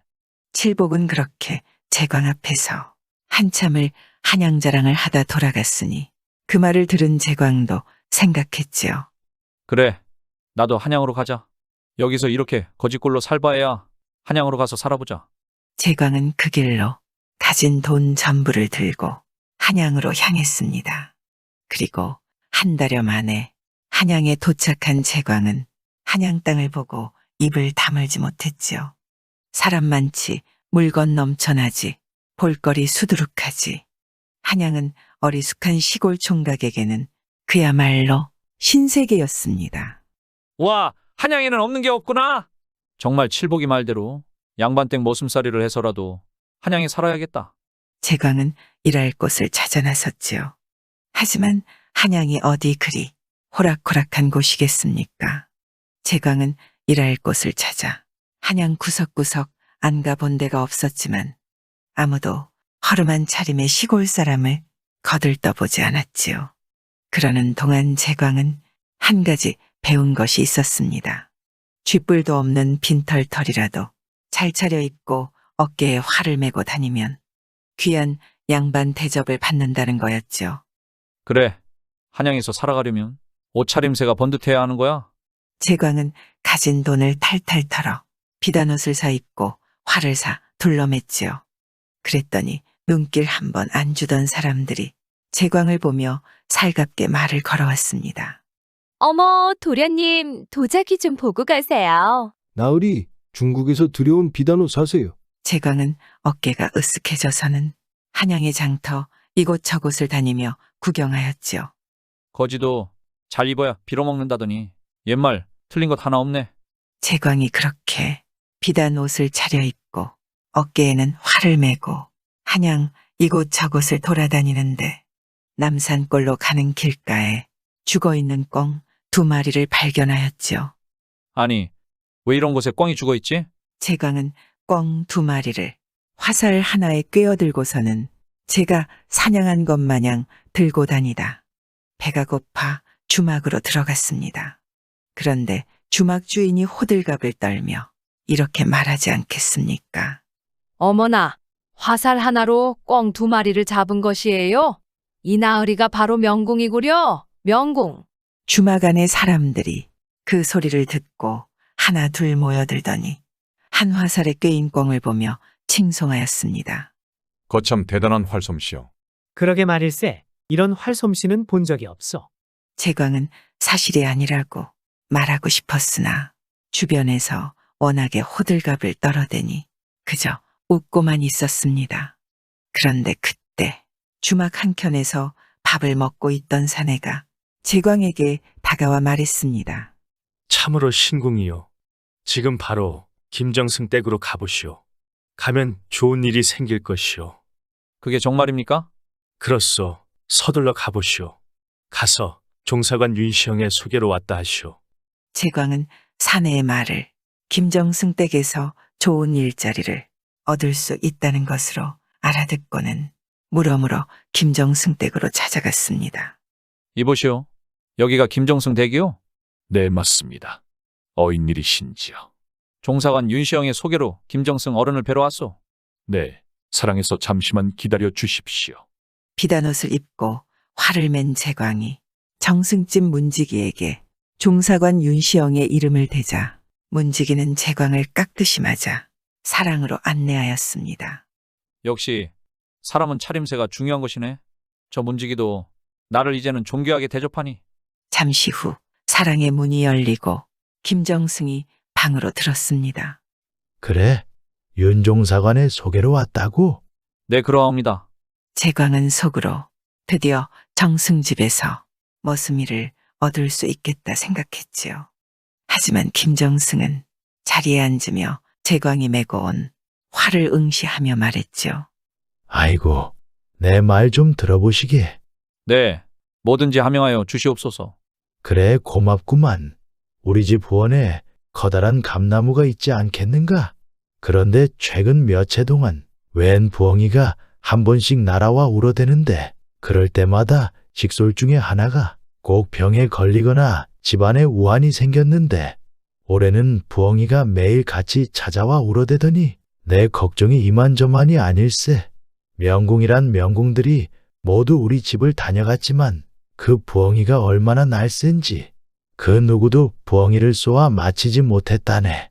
재광이 김정승의 이야기를 가만히 듣고 있자니 일은 점점 더 이상한 곳으로 흘러가고 있었던 것이죠. 내 벌써 아들 셋을 잃고 막내 딸만 남았다네. 만약 자네가 부엉이를 잡는다면 자네를 내 사위로 삼겠네. 이를 어쩌면 좋습니까? 머슴일이나 하나 얻으러 왔는데 평생 활을 쏘아본 적도 없는 사람에게 활로 부엉이를 잡으라니요. 하지만 재광은 김정승이 사위를 삼겠다는 말에 왠지 욕심이 났습니다. 그래, 못 잡으면 어쩔 수 없는 것이고 혹시나 잡으면 정승의 사위가 될 좋은 기회가 아닌가. 좋습니다. 그까짓 것 제가 잡아보겠습니다. 그래, 윤 종사관이 추천했다니 틀림없이 보통 사람이 아닐 것이라 생각했네. 네, 자네를 한번 믿어보겠네.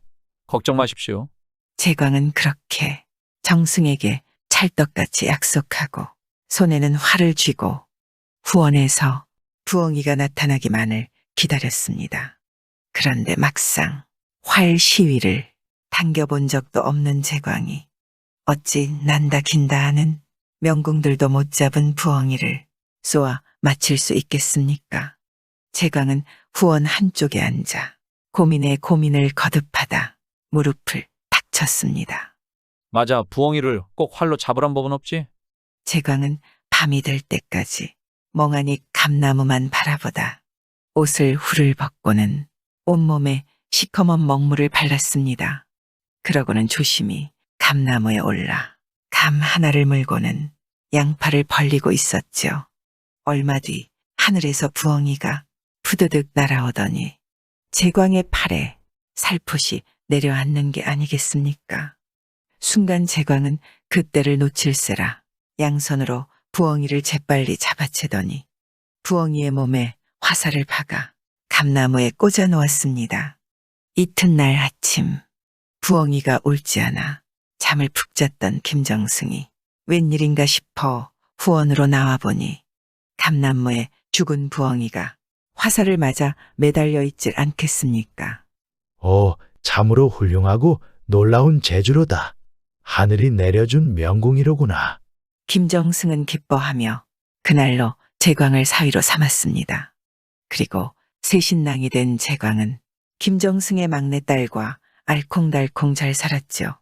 그런데 어느 날 장인 김정승이 싱글벙글 웃으며 재광에게 찾아와 말하지 않겠습니까?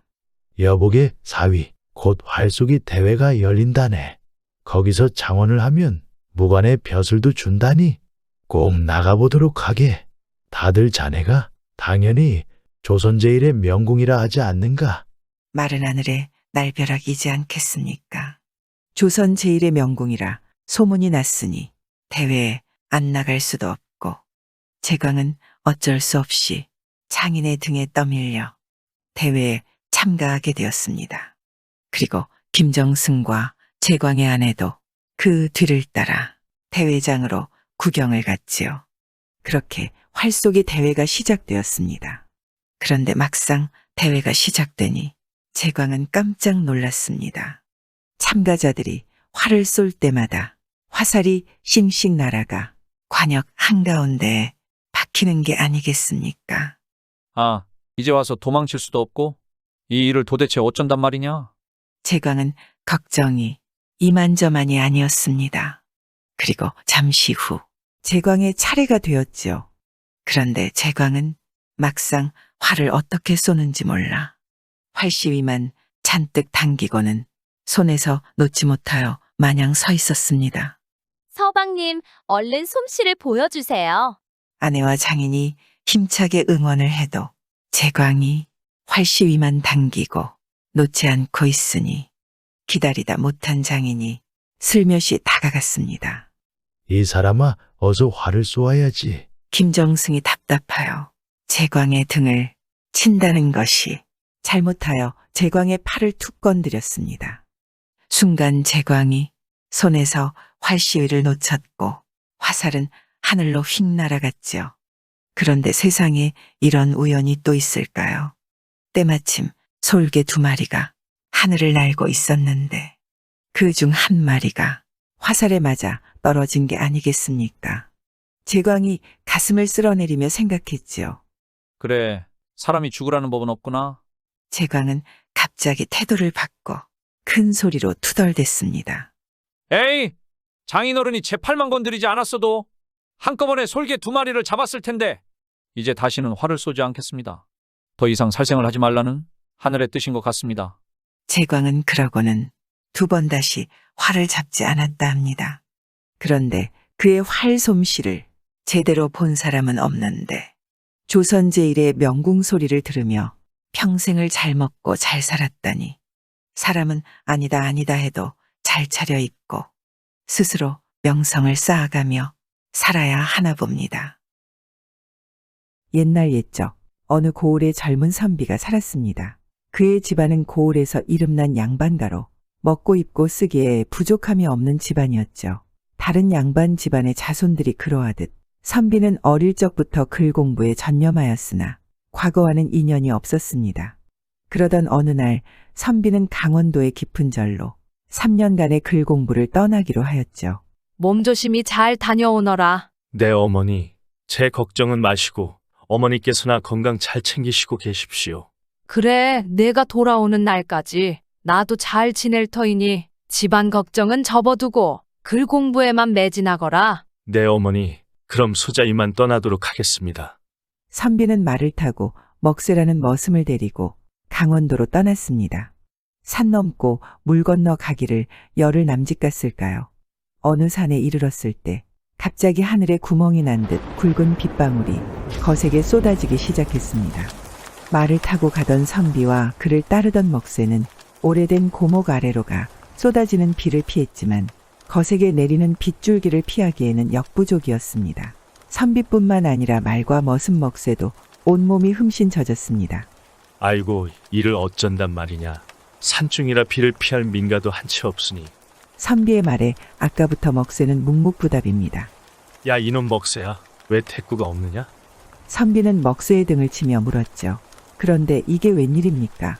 먹새는 그 자리에서 픽 쓰러지더니 그만 죽어버린 것입니다. 선비가 쓰러진 먹새를 부둥켜 안고 울며 정신을 차려보라 흔들어보고 또 때려보아도 소용이 없었죠. 먹새는 그렇게 급사를 하였습니다.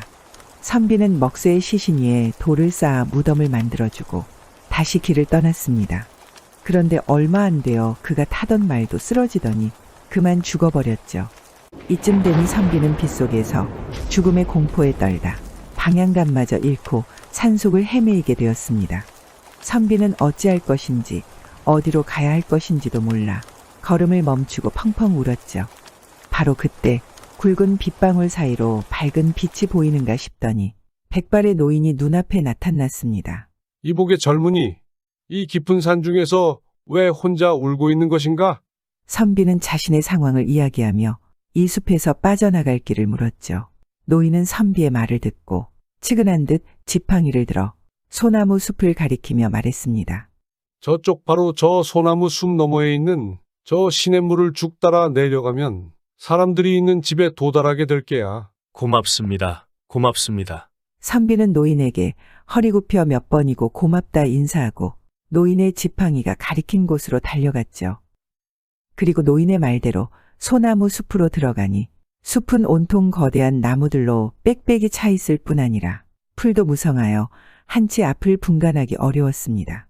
그러나 선비가 가만히 귀 기울여 들으니 한쪽에서 무르르는 소리가 들리지 않겠습니까? 선비는 노인이 말한 시내가 저쪽인가 싶어 풀숲을 헤치고 시냇가로 갔습니다. 시내는 그 폭이 사람의 키만큼이나 되었고 맑고 차가운 물이 흘러내렸는데 물속에는 작은 쉬리들이 이리저리 헤엄치고 있었습니다. 선비는 그 시내를 따라 한참을 내려갔죠. 그러다 마침내 먹구름 사이로 파란 하늘이 보이는가 싶더니 눈앞에 커다랗고 아름다운 기와집 한 채가 보였습니다. 선비의 온몸은 땀과 비로 젖어 있었고 슬픔과 공포감에 몸도 마음도 지쳐 열려있는 기와집 대문으로 들어가 마루에 앉아 쉬었죠. 그런데 어디선가 향긋한 향기가 나서 보니 마루 위 옥향로에 향이 피워져 있었습니다. 선비가 그제서야 가만히 앉아 집안을 둘러보니 마루바닥과 기둥은 나무가 아니라 옥빛 돌이었고 기둥마다 아름다운 등이 매달려 있었습니다. 그리고 마루 한가운데에는 하얀 돌에 금으로 장식된 상이 있었는데 그 위에는 주역책 한 권이 놓여 있었죠. 선비가 마루에 올라 그 책을 들춰보려 하는데 갑자기 커다란 발자국 소리가 들려왔습니다. 놀란 선비가 고개를 돌려보니 아까 숲에서 본 노인이 눈앞에 서 있는 게 아니겠습니까? 노인은 키가 7척은 돼 보였고 새하얀 도포를 입고 9개의 마디로 된 옥지팡이를 들고 있었습니다. 노인에게서 풍기는 위엄과 신비로운 기운은 분명 이 땅의 사람이 아니라 신선임에 틀림없어 보였죠. 선비가 앞으로 나아가 정중히 절을 하자 노인이 말했습니다. 내가 이 집의 주인이네. 자네를 오랫동안 기다려왔는데 오늘에야 만나게 되었네. 이제 나를 따라오게나. 노인이 앞장서자 선비는 홀린 듯 그 뒤를 따랐죠. 그리고 한참이나 가는데 가다 보니 두 발은 땅에서 떨어져 구름 위에 있었고 지나가는 산들은 아름답고 평화로운 광경이었습니다. 선비는 눈앞에 펼쳐지는 그 황홀하고 아름다운 광경에 취해 앞서 가던 노인이 사라진 줄도 몰랐습니다. 그렇게 구름을 타고 가다 보니 잠시 후 온갖 보석으로 지은 커다란 궁전이 보였죠. 구름은 그 궁전 앞에 멈추었고 궁전의 문이 열리더니 한 소년이 나와 선비를 맞이하였습니다. 어서 오십시오. 제가 안내해 드릴 터이니 저를 따라오시지요. 소년을 따라 궁궐의 문 안으로 들어간 선비는 9개의 문을 지나 7개의 계단을 올라 5번 발을 씻고 3번 손을 씻은 후 아주 특별해 보이는 건물 안으로 들어섰습니다. 그리고 소년이 선비를 어느 방으로 안내하였죠. 어서 방으로 드시지요. 선비가 소년의 말에 따라 방문을 열고 방 안으로 들어가니 방 안에는 이미 노인이 자리 잡고 앉아 있었죠. 어서 오시게. 인간이 이곳에 오기는 자네가 처음이네.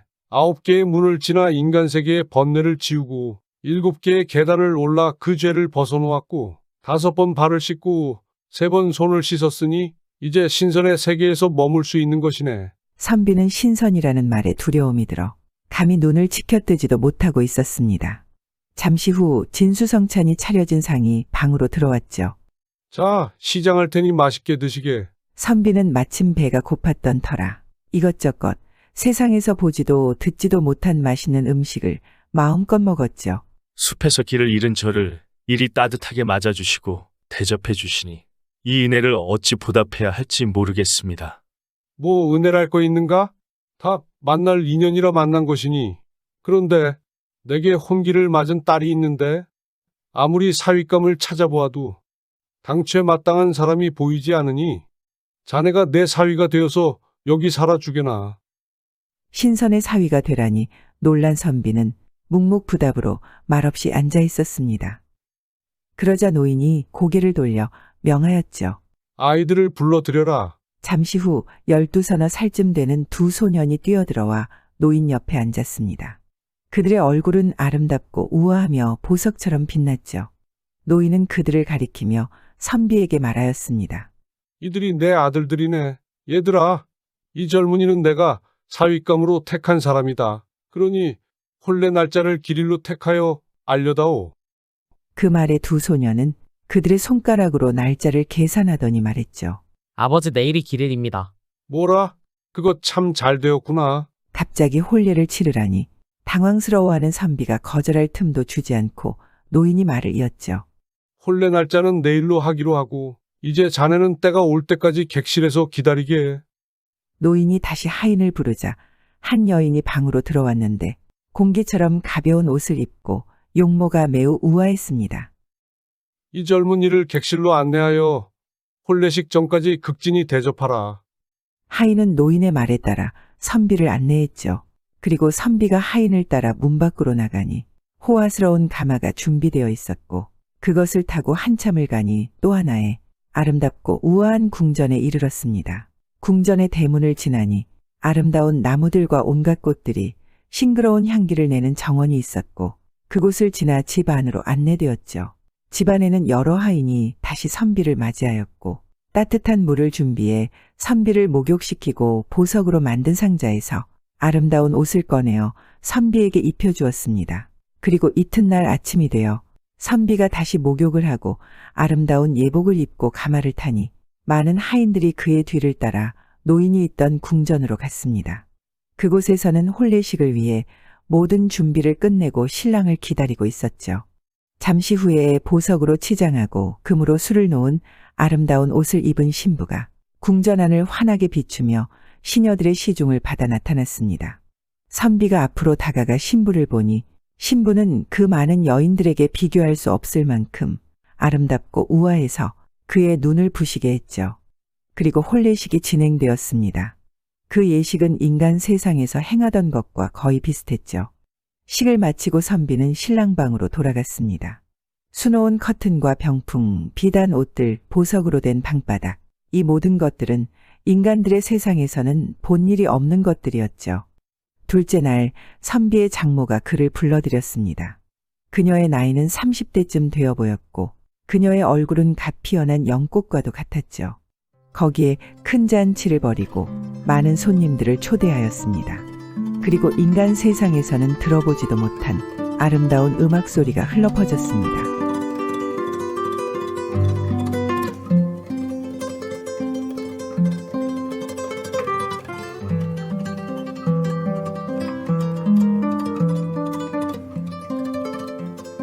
음식상을 물리자 아름다운 여인들이 춤을 추며 노래를 불렀고 그 노랫소리는 너무나 아름다워 떠도는 구름마저도 멈추게 했죠.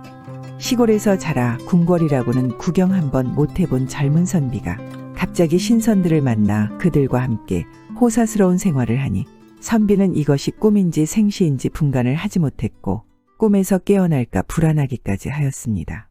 그렇게 이 신선의 세계에서 선비는 이루 다 형용할 수 없을 만큼의 영화를 누리며 꿈같은 세월을 보냈습니다.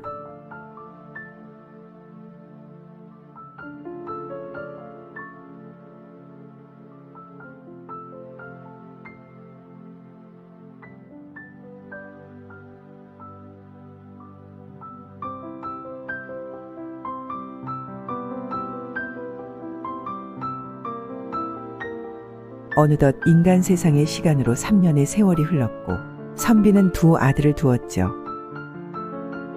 그런데 선비는 인간 세상에 두고 온 홀어머니 생각이 문득 나서 눈물을 흘렸습니다. 이를 지켜보던 선비의 아내는 그녀의 아버지에게 사정을 이야기하여 남편이 그의 어머니를 보러 갈 수 있도록 허락을 받아주었죠. 그리고는 선비에게 작은 보따리 하나를 주었습니다.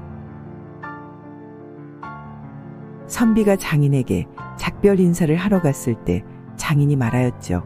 자네 어머님을 뵈러 가도록 하게나. 얼마 후에 내가 자네를 다시 부를 테니 그때는 지체 없이 돌아와야 할 것이야.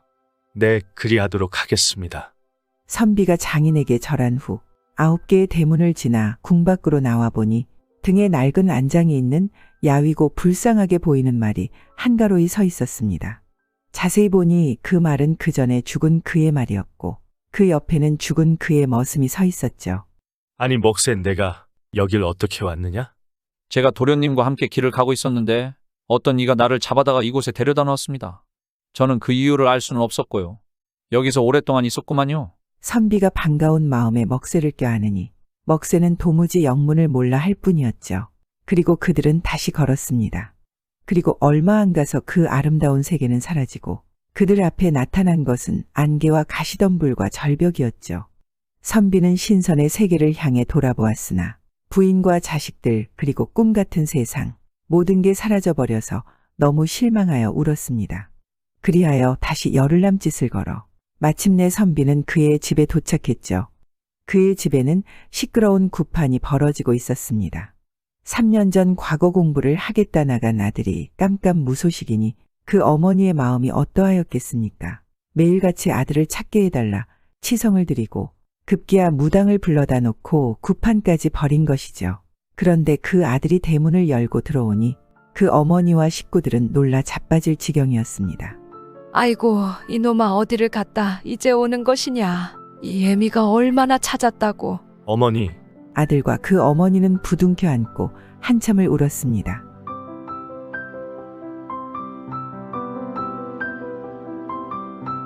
하지만 선비의 어머니는 강직한 성품이라 선비는 그동안의 일을 사실대로 말하지 못하고 이런저런 핑계를 대었죠. 그리고 선비가 그의 아내가 준 보따리를 풀어보았더니 계절마다 한 벌씩 4벌의 옷이 들어있었습니다. 옷은 비단도 무명도 아닌 것이 가볍고도 따뜻하고 편한 옷이었죠. 선비는 계절에 맞춰 옷을 갈아입었습니다. 그 옷은 빨지 않아도 더러워지지도 않았으며 낙지도 해지지도 않고 언제나 새 것처럼 보였습니다. 그리고 그가 집에 돌아온 지도 거의 3년이 되었죠. 그의 어머니는 그가 아직 독신이니 마을의 어느 양반댁 딸과의 혼인을 서둘렀습니다. 어머니께 순종심이 많은 선비는 어머니에게 허락 없이 이미 혼인한 사실을 알리면 어머니의 마음을 상하게 할 것 같아 거절을 못하고 고민하고 있었죠. 그런데 때마침 신선의 나라에서 하인이 선비의 2 아들을 데리고 편지를 한 통 들고 찾아왔습니다. 내년에 자네가 살고 있는 곳은 하게 될 것이며 모든 사람들은 적군에게 죽음을 당할 것이니 자네 식구들 모두 이 사람을 따라오도록 하라. 선비는 그날로 어머니에게 모든 사실을 알렸죠. 어머니는 처음에는 선비의 말을 믿으려 하지 않았지만 선비의 아들이라는 녀석들의 얼굴이 선비와 꼭 닮은 것을 보고는 아니 믿을 수 없다 생각했습니다. 그 길로 선비의 식구들은 깊은 산속 신선의 나라로 떠났고 이때가 인조 14년 병자호란 때의 일입니다. 구독과 좋아요와 함께 오늘도 좋은 날 되세요.